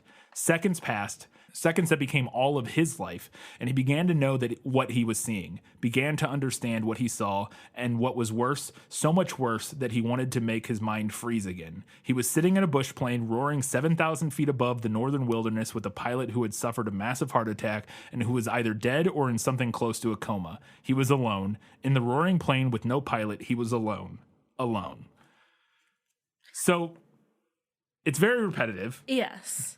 But again, that's clearly on purpose. Yes, very clearly on purpose to illustrate the racing thoughts of this 12-year-old. Actually, I thought that was a really interesting passage that you read. It reminds me of having a panic attack. Yeah.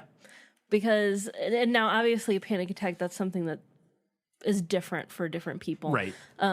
When I experience a panic attack, a lot of it is feeling stuck in the same thought, and even if I can get out of that thought, I get stuck in the next thought. Yep. And to me, that sounded like a lot like how that feels. Let me read another quick one because I think this will reinforce that even more. This is before what we just read. This is like 10 pages before. Okay. This is like the second page of the book.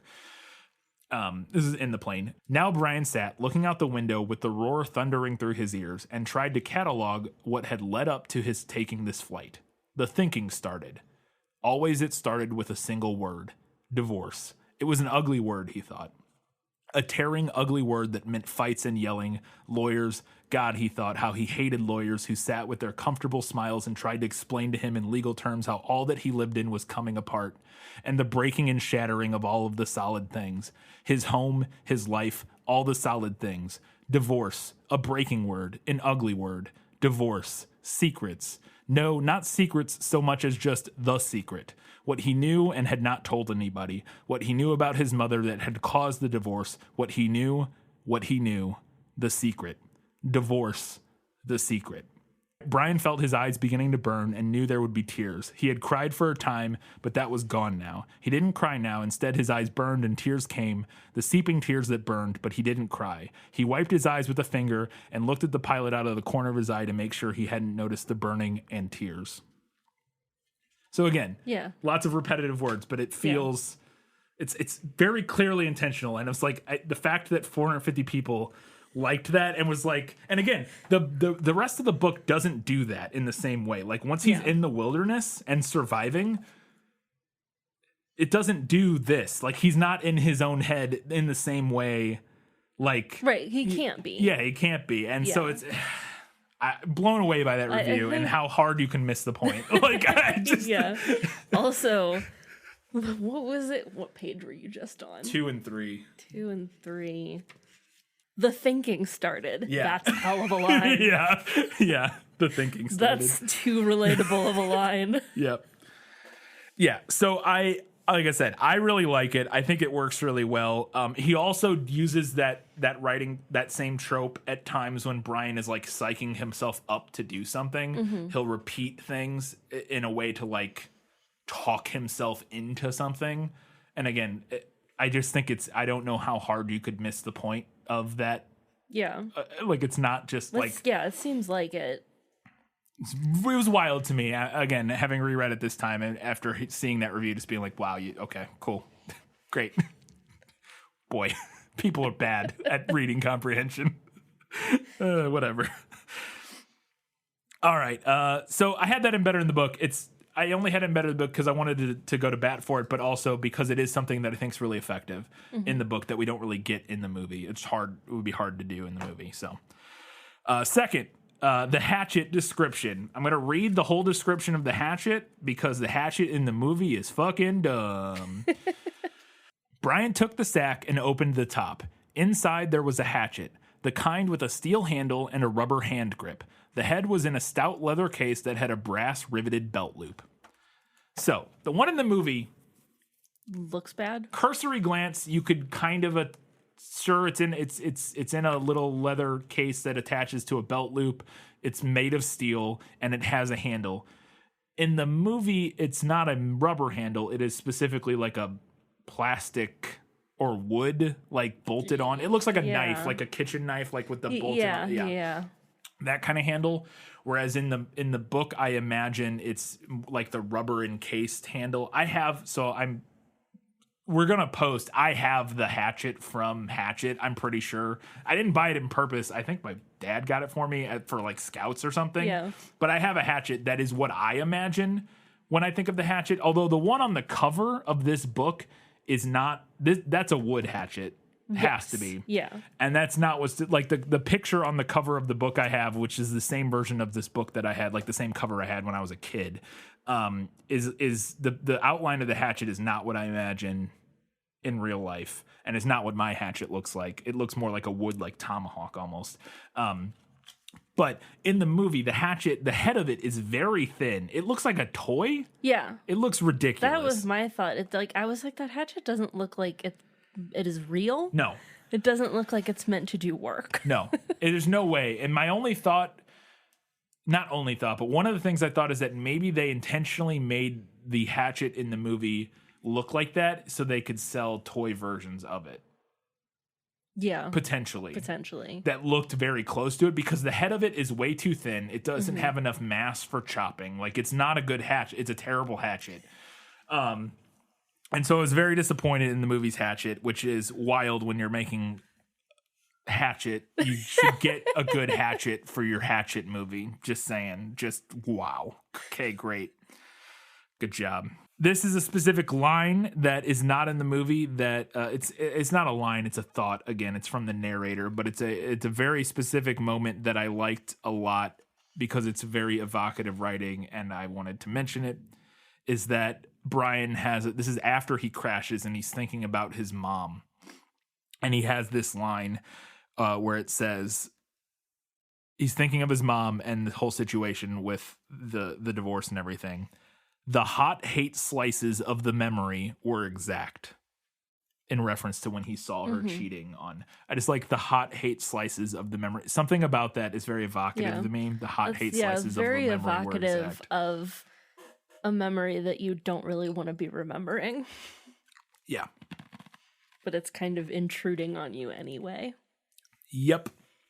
So another big disappointment, the movie in the lake movie. The lake in the movie is not L-shaped. And good Lord, this book goes to great lengths to explain that the lake that Brian Robeson crashes on and survives on is L-shaped. It's described dozens of times. It's a big negative for me. No real reason. It doesn't actually matter. But the book says like 20 goddamn times it's an L-shaped lake, and they just have a generic, like, roundish lake. How dare. Make it an L-shaped, like, whatever. I'm sure they picked it because of the mountains and stuff and whatnot. But they spent all their money on the bear. Yeah. What happened? They couldn't get an L-shaped lake. It doesn't really matter. It's a little dumb thing, but it's an L-shaped lake. He says L-shaped lake like 20 times. there's a little moment of Brian has this thought after the plane crash. Once he's on the shore, he thinks of the pilot in the plane under the water, and he imagines his hair waving in the water.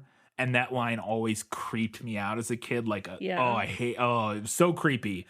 And I was hoping the movie would give us like a shot of that, like a moment of the pilot's hair, like, you know, just his body in the cockpit under the water, like with his hair waving around. And it doesn't. And I was disappointed. I mean, obviously at the end we see him, but I wanted that moment early on because that always got to me as a kid. So the movie does have the overwhelming, or does have the mosquitoes. We have the mosquitoes that are a pain, and they're like a big problem for him. That's why he uses the mud. They're not as overwhelming in the movie as they are in the book. They literally like choke him and eat all of his skin. He gets so many mosquito bites that his eyes are swollen shut. Yeah. The movie has, again, the mosquitoes, but it's not to the same level. This goes back to the brutality, like just how awful it is. Like the movie version, it's like we hear a bzzz, and then he like hides under a log, and it's like has like, and we see him the next morning, he has like 4 mosquito bites on his face. Like, I get that many mosquito bites like going to take the trash out. Like what? No. In the book, he literally, his eyes are swollen shut from the mosquito bites the first day. It's a little thing, but it's a big thing ultimately. Another thing that the movie doesn't translate is that in the book, since we can hear his thoughts, he's convinced that he's going to be found like immediately. He's like, well, they'll probably be here in like tomorrow. Like, well, they'll know the plane, like we stop, you know, the pilot put in an emergency call and said like, oh, I'm having some trouble before he died. And then Brian got on the radio and was talking to somebody and said, hey, the pilot's dead. So like, he's like, they know something's wrong. They're going to find me. He does know that. And this doesn't come across as obvious in the movie or at all.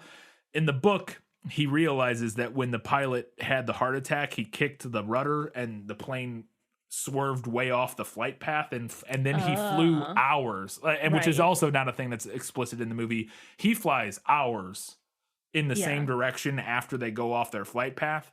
And that's something that slowly creeps up on him, and he slowly starts to realize he could be way outside the flight path. But initially he's like, nah, they'll find me. They'll find me. Like, they'll find me. For sure, they'll find me. They'll find me. They'll find me.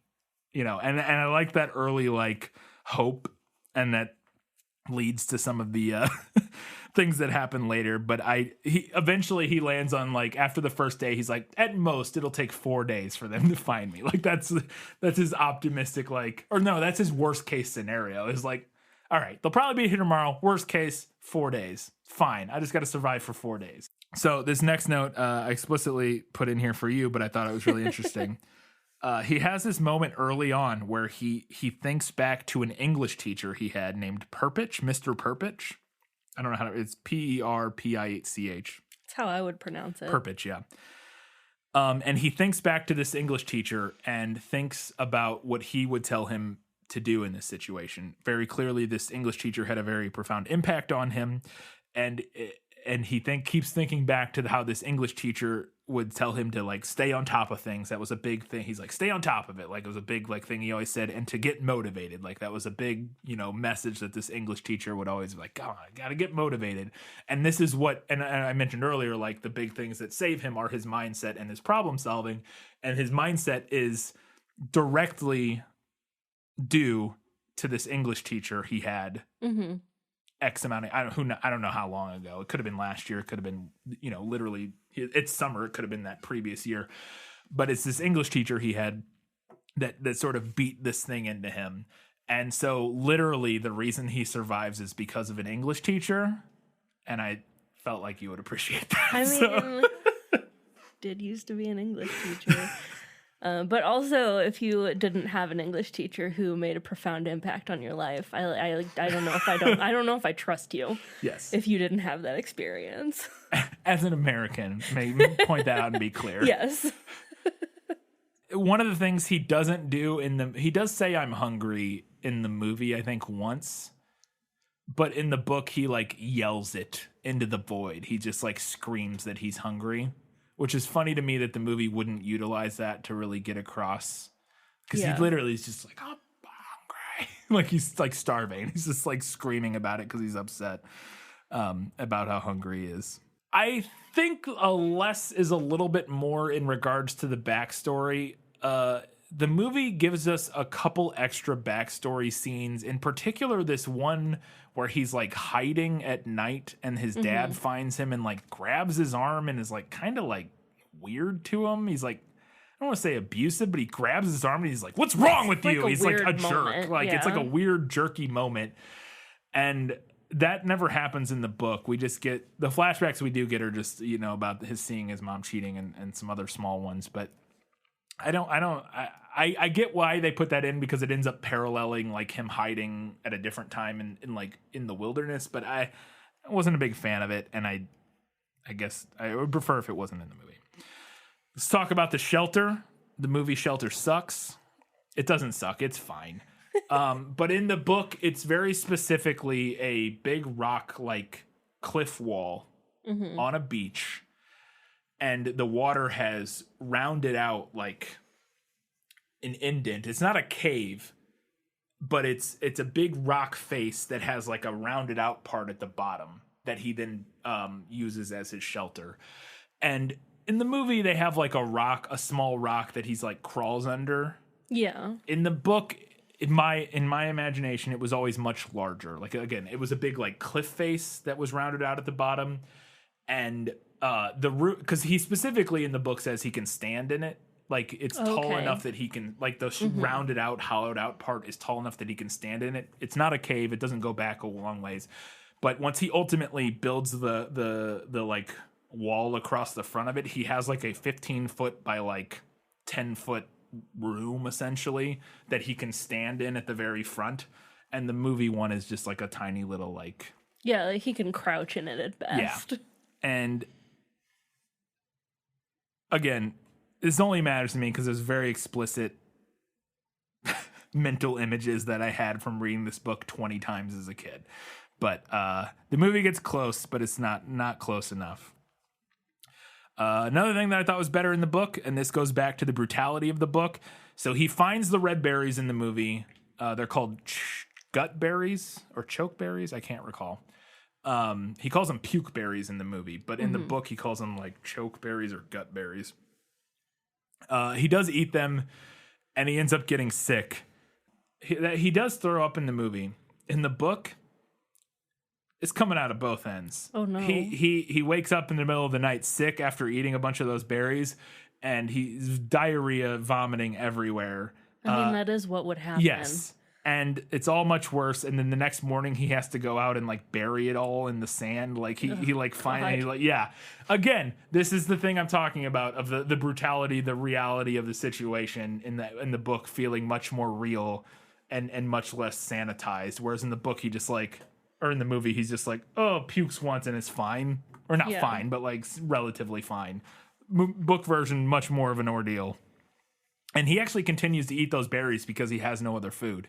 But he eats less of them. He thinks eventually he's like, okay, probably the issue wasn't the berries themselves, but it's just that I ate way too many and I ate like the pits, like because he was so hungry when he found them that he just like scarfed pounds of them, and he thinks that's what's made him sick. And he's able to eat a few of them, and to kind of stave off dying of hunger until he finds the raspberries and stuff. Anyways.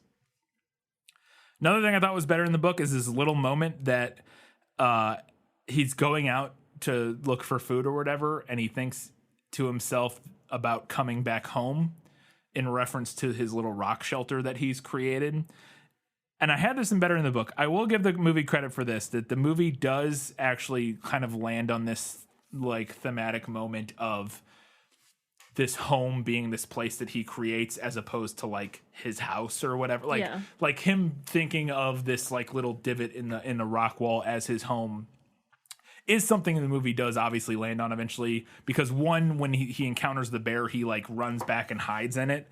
And so like obviously it's a place he feels safe. But then two, he does literally carve the word home into a stump nearby. So the movie does get there eventually, but he comments on the idea in the book of thinking it's interesting that he sees it as home now. Like even after like 2 days or something, like it's only been like a couple days and he already sees it at home. And I thought that ties into the overall, the grander thematic messaging about, because this whole thing's like a metaphor for his the divorce and like the feelings he's going through, feeling sort of abandoned and torn apart by this divorce and sort of homeless at, you know, obviously he's not homeless, but like splitting time between homes and not feeling like he has a real home anymore because his parents divorced and all of that. I think that little moment of himself realizing that he sees this place as a home, this place that he created, works really well. Again, the movie kind of gets there, so it's all right. It's not too bad. Once he finds the raspberry, there's a moment in the book where he gathers a bunch of them up in his windbreaker, and then he realizes that they're too heavy and they start crushing, like they start like just the weight of them start crushing them, and they're like leaking juice. So he just lays in his little hut and he drinks the juice. He holds the bag or like the windbreaker full of berries over his mouth and just lets it pour into his mouth while he's laying on the ground and drinks it. And it was a very little detail that I was really hoping the movie would do because I thought it was funny. He does kind of slurp it up in the movie, but it's not the same. So the movie does this, but it doesn't make any sense in the movie. When he realizes how to make fire, he has this realization after he threw his hatchet at the wall, at the raccoon or whatever it was. Right. And it hits the wall and makes sparks. Yes. That's exactly what happens in the book. And it takes him a day or two to like put 2 and 2 together and be like, oh, I can use my hatchet to make sparks and make a fire. And it is a dream that gets him to realize that in both the book and the movie. But the movie version is just like a random dream. And then there's like a flash of the hatchet hitting the wall in the middle. Wasn't it supposed to be like with the fireworks? Oh, maybe that's what it was. Okay. Oh no, okay. That I didn't put that together. Maybe that does make sense. Because the scene that we mentioned earlier where he's hiding. Yeah, it is the 4th of July. Yeah, it's the 4th of July and they're like fireworks. Yeah. Okay, so maybe maybe that does make sense. That may make more sense than I thought, because in my head it was just like his dad was like looking for him, and then he just has a random flash thought of the. I mean, I still think you're it's right. a little bit of a stretch. Well, because it's a similar weird stretch in the book, so that is actually a much more similar. Okay. Like, because it is also a weird, like, he has a weird. I don't remember even what it was, but he has a weird random dream in the book, and then it somehow vaguely ties in to him remembering the hatchet hitting the wall and the sparks. So I think that works. No, that totally works. I'm wrong about this one. Not better in the book. It's movie nailed it, I guess.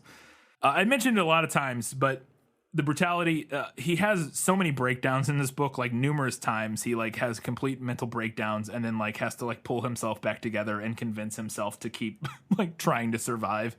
And this is one of them happens right after the, I believe it's the porcupine moment, I think, where he gets quilled by the porcupine. Mm-hmm. Another thing that the book does that the movie doesn't do at all, which I thought was really disappointing, and again, it's similar to we talked about in Hunger Games, is the physical change that happens to him. Is like he sees a reflection of himself literally after like 5 days or something, like very little amount of time. He sees a reflection of himself in the lake, and he doesn't even recognize himself anymore. Like his hair's all matted and gross and dirty, and he's sunburnt and mosquito bitten, but he's like super thin because he hasn't eaten anything in 5 days. Like he looks like a skeleton, and all of that reminded me of the same thing we talked about with Katniss at the end, where she's like unrecognizable. Yeah, but the movie doesn't do that. They just look basically the same, and it's one of those things. Also, the book goes on in this one. The book goes on to expand even to like mental changes that he's gone through, and realizing that he like sees the world different and hears things differently, and how like cognizant he is of sounds now compared to like 5 days ago before he crashed. All that sort of stuff. Little detail that I really liked is that when he's building the spear in the book, we see him build a spear in the movie, but in the book he builds the spear, and we spend hours with him building the spear, carving it, splitting the end to make it into like multiple prongs, and he's so proud of it. He's like, this is the best spear ever. And then he takes it out to go fishing, and he can't fucking he can't kill anything with it. And it's just that failure of just, I love that little like spending hours thinking you're going to be successful, so proud of a thing and then it's just a complete failure is something that I identify with a lot. And I think a lot of people do. And it's just, I wish the movie had captured that kind of moment. I don't think it really did. But yeah, that like I said, he just spends hours and hours making this thing and then it's just a complete failure. I also really, really liked this little moment where he within a week sort of settles into like a routine. And has like a to-do list for his like survival to-do list. Like he's like, okay, I'm going to make a spear and then I got to gather wood. And then, after I'll get something. Cause I think at this point he's already figured out how to catch fish and he's like, and then I got to get some, dessert, which is like, he's got to go collect raspberries. And so like, he has turned this situation into like a normalized like thing. And the whole paragraph was very appealing to me and was like, maybe we should just go live in the woods. Maybe. Let me see if I can find it and read it here really quick. He had no hooks or string, but if he could somehow lure them into the shallows and make a spear, a small fish spear, he might be able to strike fast enough to get one. This must be before the spear part, so I got that out of order, but it doesn't matter. He might be able to strike fast enough to get one. He would have to find the right kind of wood, slim and straight. He had seen some willows up along the lake that might work, and he could use the hatchet to sharpen it and shape it while he was sitting by the fire tonight. And that brought up the fire, which he had to feed again. He looked at the sun and saw it was getting late in the afternoon, and when he thought of how late it was, he thought that he ought to reward all his work with another egg. And that made him think that some kind of dessert would be nice. He smiled when he thought of dessert, so fancy. And he wondered if he should move up the lake and see if he could find some raspberries after he banked the fire, and while he was looking for the right wood for a spearwood, he thought, and it all rolled together, just rolled together and rolled over him. There were these things to do. And just that, like, the simplicity of, like, that. I mean, it's the same reason that people are into things, watching, well, it's like why we watch, like, Townsend and stuff like that. Just that sort of, things are simple. It's just like, okay, my day is I have to make food. I have to find food. I have to make food. And then I have to make some more food. And then I have to find some other food. And then maybe make a fire. Like, it's just all so simple and so, like, base. There's definitely an appeal to yes, there is. That in our modern society, I think people are into. So I mentioned it earlier, but the time jump is a thing that I love in the book that I did not recall. That is absolutely 110%. I mentioned it earlier. This book is a movie already. And that movie is Castaway. Yeah. Castaway is just this book. And I don't know how I didn't realize that when I saw Castaway, but literally so many of the beats from Castaway come like directly out of this book. I'm not saying it's a lot of survival stories are similar, but the one thing that made it like blatantly obvious to me was the time jump, because the time jump is such a striking moment in Castaway where he's struggling and struggling and struggling and struggling, and I think the last moment we get is him where he gets the cavity or whatever, and he knocks the tooth out of his head with the skate in Castaway and passes out, and then we cut to black, and then we cut back up and a spear comes flying and kills a fish, and then the camera pans up and Tom Hanks is like 100 feet away, long wild hair, big giant beard, like he's like a jungle survivor now. And that's what happens essentially in this book, is that we go from a gigantic moment of struggle for Brian to him we cut 3 or 4 weeks later and he's just living in this situation now. And I really thought that was missing from the movie, because again they just kind of montage through it. Like we've jumped from day 5 in the book to day 47 or something like that. And there's even a line about it had been 42 days since he died and become the new Brian. And we find out, and this is the big moment. So in the book, in the movie, the transformation moment is he gets angry that a bear attacked him and wrecked his stuff.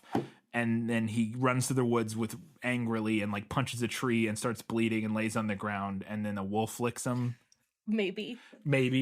And then after that, he kind of is a new person. In the book, it's the signal fire. He goes up, hears the plane, gets there too late, can't signal the plane. And he realizes, I'm never getting out of here. He's like, I'm just never getting out of here. Mm-hmm. And he tries to kill himself. We don't get that in that moment. Mm-hmm. We find out about this in retrospect. And again, this is something else that goes back to Castaway. You have this exact same beat for beat moment in Castaway where something fails and he tries to kill himself or considers killing himself. But he actively does try to slit his wrists. Again, we get it all in retrospect where we don't get the events as they happen in the book, but he talks about when he tried to kill himself and that it was harder than he thought, and he didn't die. Like, he did cut his wrists or something, but did not die. Mm-hmm. And I think that's what the movie is paralleling with him cutting his arm on the tree and then bleeding on the rocks laying there. It feels like obviously this is that same moment. I mean, I'm sure a kid trying to kill himself by slitting his wrists would be a hard sell for a kid's movie. Understand that. I get that a lot. But I also, it's one of those things that really sticks with you. And again, gets back to that's meaningful. It's meaningful, and it's one of those moments that's just like, yeah, man, when you're like, you know, all hope is lost. Like, he just feels like I'm going to be stuck here for like, it's the lowest of the low. And that's the moment where that happens and that transformation happens. And I was really disappointed that the movie didn't go there. I understand why, but I felt like it's way more brutal, way more interesting. I say interesting in a way of like, as a story. Anyways, I was disappointed in the movie because it's such a powerful scene, and especially the way it's told in the book that I really liked. So disappointing. He just starts being able to kill fish in the movie, but in the book, he realizes that he has to aim differently because of the refraction. There's a little detail, but as a kid, I found it immensely fascinating that he has to aim like under the fish because of the way the light refracts the spear and how. Little dumb science thing, really liked it. And then after he is actually able to capture a fish, he eats like 20 the first day. Like, once he figures out how to kill them. Fish. Yeah, he just keeps killing them and keeps eating them, which I thought was fun. So at one point, a skunk goes for his eggs. This is all like a montage of flashbacks about mistakes he's made in the book at this point. And one of them is that at one point he's sleeping and he sees a skunk like trying to dig up his turtle eggs, and he's like, he thinks it's cute, like the skunk looks cute, like digging through the sand, and he like kicks at it, and then the skunk sprays him in the face from like 3 feet away, and he goes blind for 2 days. Oh my God. Yeah, like he gets an entire spray of the stuff in his face from feet away, and he thinks at the moment that he's going to be like, he's like, oh, I'm just blind now, but it takes like 2 days for the blindness to go away, and the smell is still there by the time he's rescued. Little thing not little thing, kind of a big moment, but I wish the movie had it. He has to build a tree ladder to get to his food storage because he realizes, okay, I can't store my food in the sand in my hut. That's not a good idea. He finds like a ledge in the rock above his thing, and then he has to build a little ladder to get up. Little thing, I like it. He also then builds a fish pond once he realizes that once he starts catching fish, he starts putting the leftovers of the like the guts of the fish in like on the shoreline, and then a bunch of fish come up to eat them. And he's like, oh, I can use this. And he builds like a rock wall, like an enclosure around and like traps a bunch of fish like in the like a 15-foot circle right by his camp so that he can go down there and get fish at any point. And then he has a line that he yells out loud at that point where he's like, fresh fish for sale, because he's like very proud of his accomplishment. So we talked about the bear attack being like one of the big moments is that he gets attacked by a bear towards the end. It like wrecks his whole fort. He kills the bear. He never gets attacked by a bear again in the book. But what does happen is he gets violently assaulted by a moose.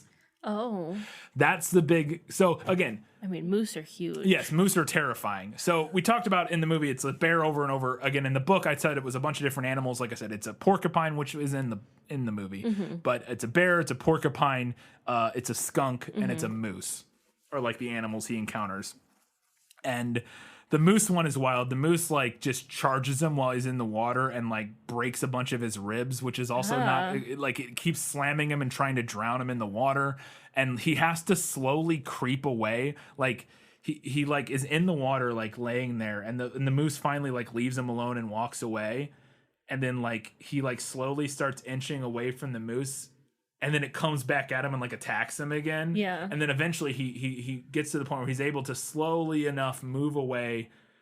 It takes him like an hour or something to like creep away from this moose so that it leaves him alone and gets away. But yeah, it's broken like a bunch of his ribs and he's like super messed up at this point. And then that night he gets hit by a tornado. That's the night that the tornado comes, is after he gets completely obliterated by a moose. And he The tornado is so much better in the book because it's a tornado and not just like a breezy storm. Yeah. In the movie, it's just like it blows over the logs near his thing and then we just get a cut. Yeah, it's very brief. It's very brief and it's very disappointing. In the book, it literally blows the wall off the front of his, which it kind of does in the movie, but it like rips the wall off the front of his and he realizes it's a tornado. Like he hears it and is like, what is that sound? Like he doesn't know what's like, he hears this weird sound and he like can't figure out what it is. And then he realizes as it gets to him and it rips the wall off the front of his shelter, throws his campfire everywhere. So like there's sparks and like flame burning wood everywhere. It like burns him a little bit, picks him up, slams him against the roof, slams him into the ground. He has broken ribs at this point from the moose attack. And then it goes into the lake and becomes like a big water spout. And I was like, obviously they couldn't do this in the movie, so we just get like a fade to black and he wakes up and things are kind of messed up a little bit the next morning. So much better in the book though, so much better. Also the tornado is clearly the divorce, because there's a line he has in the book where he said he had gotten too comfortable. He had been fat and happy before the tornado, and then this thing just ripped through and tore everything apart. And it very clearly very clearly a metaphor going on there. But after that all happens, he has this moment where he's again, his body is broken. He's all messed up. All of his stuff's destroyed, but he realizes a lot of his stuff is still there. Like even though it kind of got thrown all over, he can collect a lot of, like his bow didn't get destroyed. It's like down in the lake. He goes and gets it. And he like has a lot of his stuff still. And he has this big moment where he's like yelling at the gods. He's like, "Come on, is that all you've got?" You know, he's like, I'm not dead and you're not, you know, he's been transformed. It's not there. He's ready to take on Mother Nature at this point. But I also, one of my favorite lines in the whole book that I always remembered as a kid, and that I was so disappointed that it wasn't in the movie in any capacity, is that as he's going to bed that night after the tornado goes through, and then his shelter's all wrecked, and he's laying there, and as he's falling asleep, he thinks to himself, "I hope the tornado hit the moose." Which I loved that line. I thought that was so much fun. As a kid, I always got a big kick out of that. The tornado is what brings the plane up. That's how he's able. It's what pulls the plane out of the bottom, because it comes a water spout and pulls the plane out of the bottom of the lake or whatever. He sees it and he's got to go get the rescue pack out of it. He builds a raft in the book. In the movie, he just kind of takes a log with him. He like builds this raft. It's not really meaningful, but it's an interesting sort of another like problem solving how to build a raft kind of moment in the book. After he gets the survival pack, he brings it back. In the movie, he's going through it, and as he's going through the stuff, he's just like tossing it. Yeah, I willy-nilly noticed that. tossing it like, man. And in the book, at this point, he's a changed person. All of this stuff is super precious. Like, this is life to him now. Like, he doesn't just take these tools and this stuff that literally is a lifeline for him and just like, man, like toss it around. He like lays it out and is like, oh, like, you know, going over each thing because it's this something that is going to help him survive and that sort of thing. And I thought the movie's version of him just like tossing stuff out of the bag was super stupid. Little detail, he is rescued in pretty much the same way. In the book, it's a fur trader that finds him and not a rescue plane. In the movie, it's a rescue plane. In the book, it's a fur trader who's flying through the area because he goes up to these lakes and lands on these lakes to go visit with like native tribes who like trade furs with them or something like that. And I'm sure part of this is like a time, because this book was written in 80. Well, but it's 80s. It's not bad. It's only like 10 years. I don't know. But yeah, it's a fur trader, and he trades with natives and stuff, and he finds Brian. Another little detail that I really like in the book is that he immediately knows who this is, because of course people would know. Yeah. In the movie, he's like, "Who are you?" And he's like, "I'm Brian Robeson. You want something to eat?" In the book, he's like, "Holy shit, you're that kid." Like that, yeah, of course, yeah. He's like, "Oh, you're that kid," yeah. And Brian's like, "Yeah, I'm Brian Robeson. You want something to eat?" Yeah. I thought it was like so dumb in the movie. It's like, of course, this person would know who this is. Everybody would have heard about the kid who like crashed in the wilderness. Again, I mentioned it, but he just looks. A thing I hated in the movie is that when he's rescued and gets off at the end, he just looks exactly the same. Yeah. Especially like when the plane lands, like he looks a little dirty. His hair's not even longer. Yeah. Like it's just he looks exactly the same. It's something. Yeah, that mullet should have grown out. Yeah, it's something that Castaway captured really well. He's just a completely different looking person. I mean, and now part of that is because Castaway had a huge budget, right? And they were able. It's an adult movie. It's an adult movie, but it's a huge budget, and they specifically filmed the movie in reverse, I believe. Like they filmed all of the they filmed, or they put, there was a huge gap in how they filmed it. Like he either gained a bunch of weight and then filmed the time jumps, like between when he was on the island and off, like that time jump in the middle. They filmed one over the other in front of the other, and he gained, and there was a big gap between them, and he gained and or lost a bunch of weight for, I don't remember exactly how it was done, but there was like months and months of like weird training and, whatever. So I understand it, but Castaway at least captures that. And finally, I thought this was really fun in the book. In the epilogue, he has this moment where when he gets home, he like looks up all the stuff that he found, and like he's like, "Oh, okay, so the gut berries were choke berries." I think that's what it is. I think he calls them gut berries, but they're actually called like choke berries. And the birds that he was hunting that he called fool birds were actually ruffled grouse. And like he figures out what all the stuff was. And then the last moment of that little paragraph, as he's going through like all of his nicknames for things and saying what the actual version of that thing is.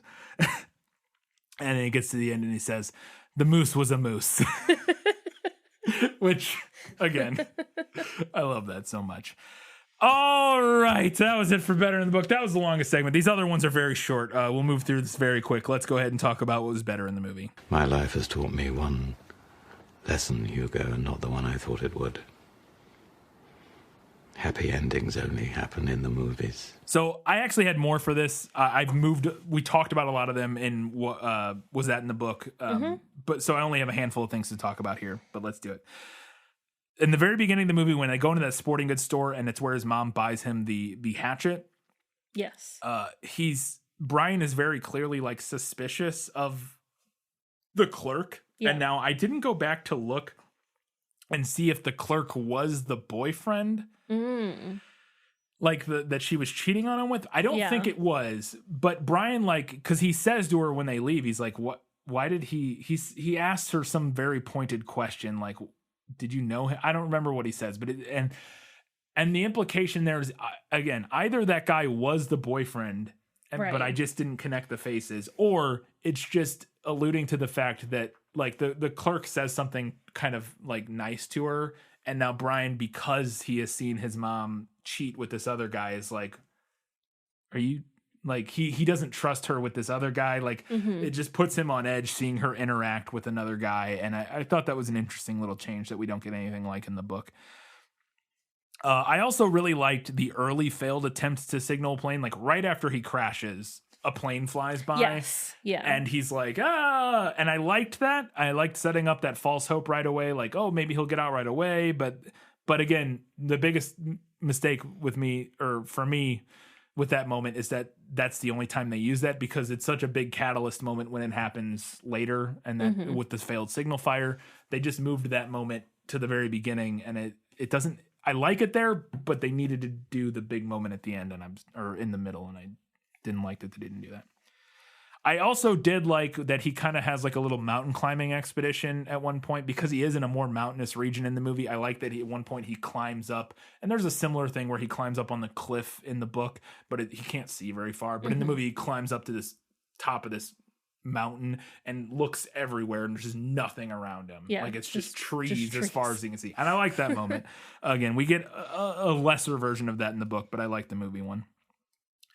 We talked about it, but I like that he thinks to rub mud on his face to repel mosquitoes, because obviously you would try anything you could, and why would he not try that, which he doesn't in the book. Doesn't make any sense. The last thing that I had was that in the movie he sings this little song that I really enjoyed.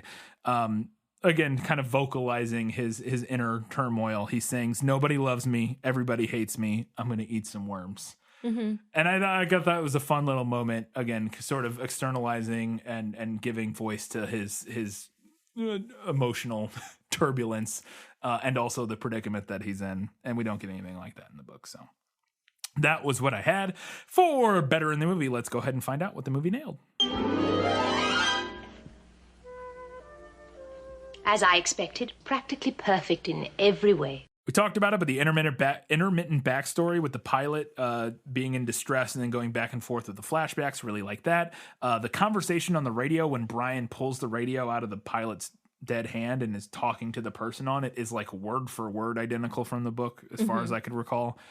I also, the slow play reveal of the divorce and the secret, what the secret is, and then making that clear that it's something he hasn't really processed. I think by drawing that out over the course of this beginning, especially having him flash back to it during traumatic, like he has just crashed in a lake in the middle of the wilderness, and we still get this, he's still thinking about this event that happened previously, which is what happens in the book, that he's after he crashes is when we get the reveal of what the secret is. I really like that, and I the movie did the exact same thing, and I thought that was good. Yeah, I thought the movie's flashback sequences were so like foreboding and strange. That element was way more interesting than I thought this movie was going to be. Yeah, it's very similar to what happens in the book, and I thought that they did a pretty good job with that. He has like the exact same items in his pocket, the change, the wallet, the $20 bill, apart from he has gum, which he doesn't have in the book. He finds the raspberries and the bear at the same time, but then ends up going back for the raspberries after the bear chases him away. The porcupine shows up and attacks him, and then he throws his axe, and that's how he realizes how to make fire. And he has to pull all the porcupine quills out of his leg. The full birds are showing. I liked that the movie incorporated this really early, is that those birds that keep like popping up and like startling him is a recurring thing in the book, that he eventually figures out how to hunt them and kill them. But for the first part of the book, they're just like they're like an annoyance because he can never see them. Like they're so well camouflaged, and they just lay on the ground. And then like they literally, as soon as he only sees them right as he's about to step on them, they like burst up and fly away, and he finds them incredibly annoying. And the movie, I thought, did a good job with that. The tornado showing up and bringing the plane up. The movie nailed it in the sense that it is a storm that brings the plane up, but the tornado's lame in the movie. He does drop the hatchet trying to hack into the plane and has to go get it back. There's a line in the book that I was missing from the movie. Obviously, it's a narrator line, but in the book it says the hatchet had been him, and he had lost it or something like that. And so him like desperately trying to get it back, and it's also feels much tougher for him to get it back in the book than what happens in the movie.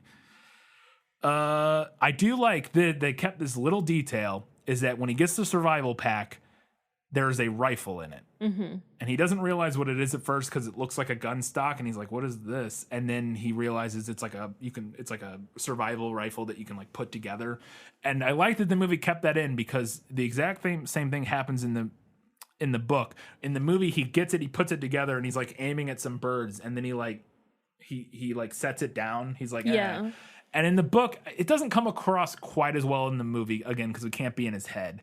But in the book, it's stated that he puts the rifle together, and it says the rifle changed him the minute he picked it up, or the rifle changed him the minute he picked it up, and he wasn't sure he liked it. Yeah. And I thought I liked that little bit of, again, it's Gary Paulson's a little bit of a Luddite, but in this specific instance, in relation to a gun, I liked the messaging there of this like weird modern thing felt wrong to him. Like he's been hunting with a bow and arrow, and that feels right. Yeah. And then this gun just doesn't feel right, and I liked that a lot. And I thought in both the book and the movie, the ending felt a bit rushed. I was always disappointed, I remember, because, you know, he gets this survival pack and it's this big victory. And like, oh, he's got food now and a gun and all these things. Like, what's he going to do with all this stuff? And then he just gets rescued like immediately. It's like, oh, come on. I thought that was a little bit disappointing in the book and the movie, which is why Gary Paulson also thought that was disappointing, which is why Brian's Winter is literally just, but what if the radio didn't work? Retcons the whole thing. What if he got the survival pack, but the radio didn't work? And then, he had to survive through the winter. So, movie does the same thing, but I thought it all felt a bit rushed to me. And then the last thing that the movie did that I thought kind of nailed it was after he gets home, he's walking through the grocery store, just looking at all the food. Yeah. And that's one of the things it doesn't happen at the end of the book, but it is one of the thoughts he has while he's surviving, like while he's out in the wilderness, like thinks about a grocery store and just how there's food everywhere and how ridiculous it is that he's starving to death. And, you know, like when he's at home, he's just like, I would just go to the fridge. And if there wasn't food in the fridge, I would go to the grocery store. Like, it's just, food was so easy to get. And I liked that the movie at least kind of brought that imagery up. So, all right, we've got a few odds and ends before we get to the final verdict.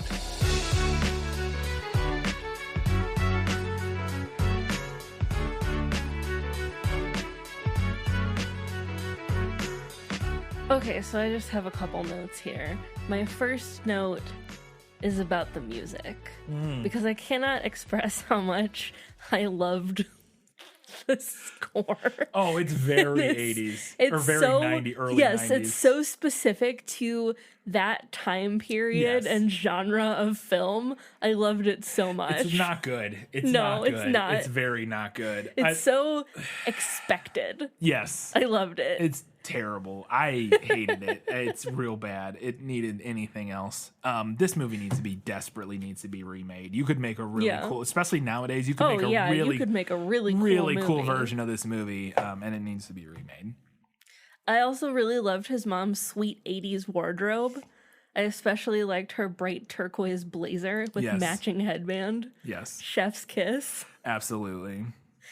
And also my last thing here, and I think this does come up in the book because I believe you mentioned it earlier, but this whole movie, I was like, how is this pale ass blonde kid not just getting sunburnt as shit? Oh yeah. That's a huge thing in the book, in the early part of the book. Yeah, he gets sunburnt to shit because he sleeps on the side of the lake for like a day. Like after the plane crash, he crawls up on the side of the lake and is like so out of it and like he just passes out on the side of the lake for like an entire day or a day and a half. And when he wakes up, he's completely sunburned. He's like blistering. I would be down for the count. Yes. I would be covered in blisters. Yes, he's that after the first few days, he is completely sunburnt, covered in blisters, like second degree, third degree sunburn, and completely eaten by mosquitoes to the point that his face is swollen shut. So between the sunburn and the mosquitoes, that might have been my breaking point of just like, nope, not doing this. Are you kidding me? I'm just going to walk into the lake now. Everything itches forever. Yeah, it's nightmare.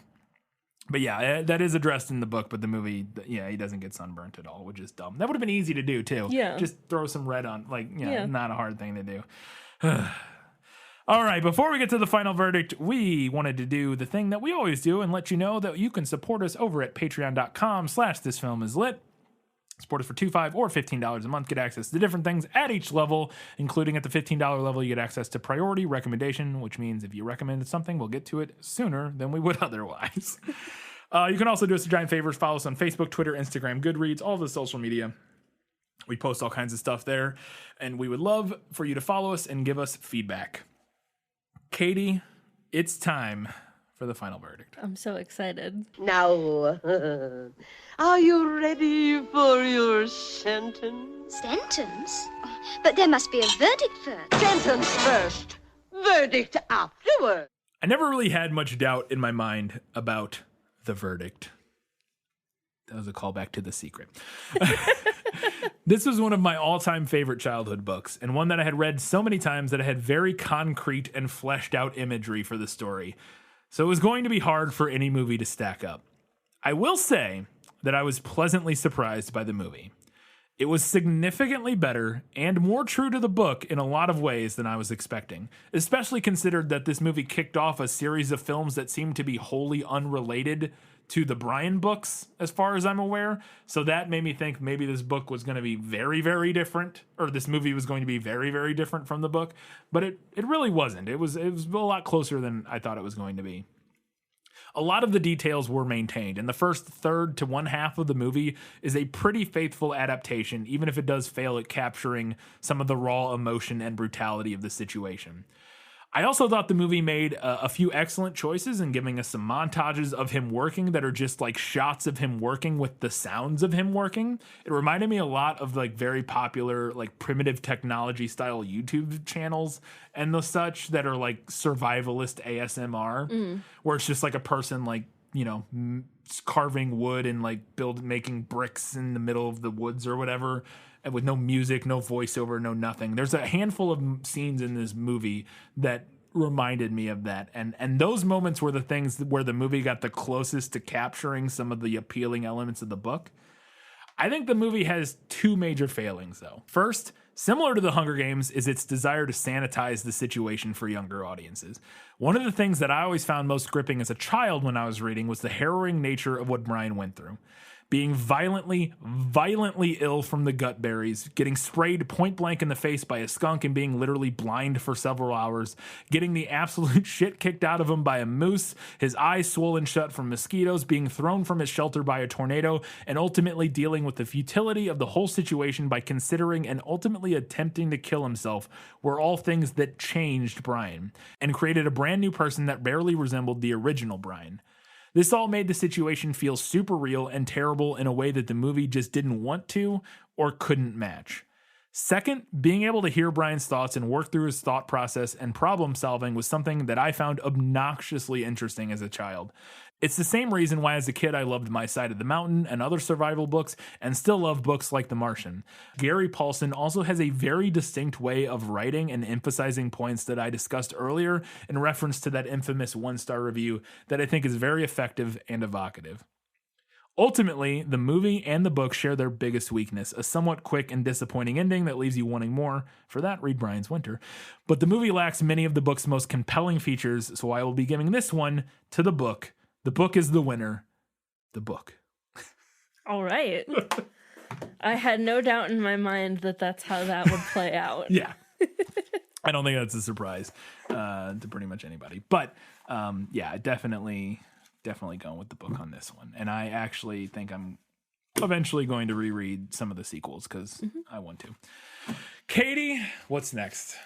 Up next, we will be continuing with our 2021 summer series with The Hunger Games: Catching Fire. Yep.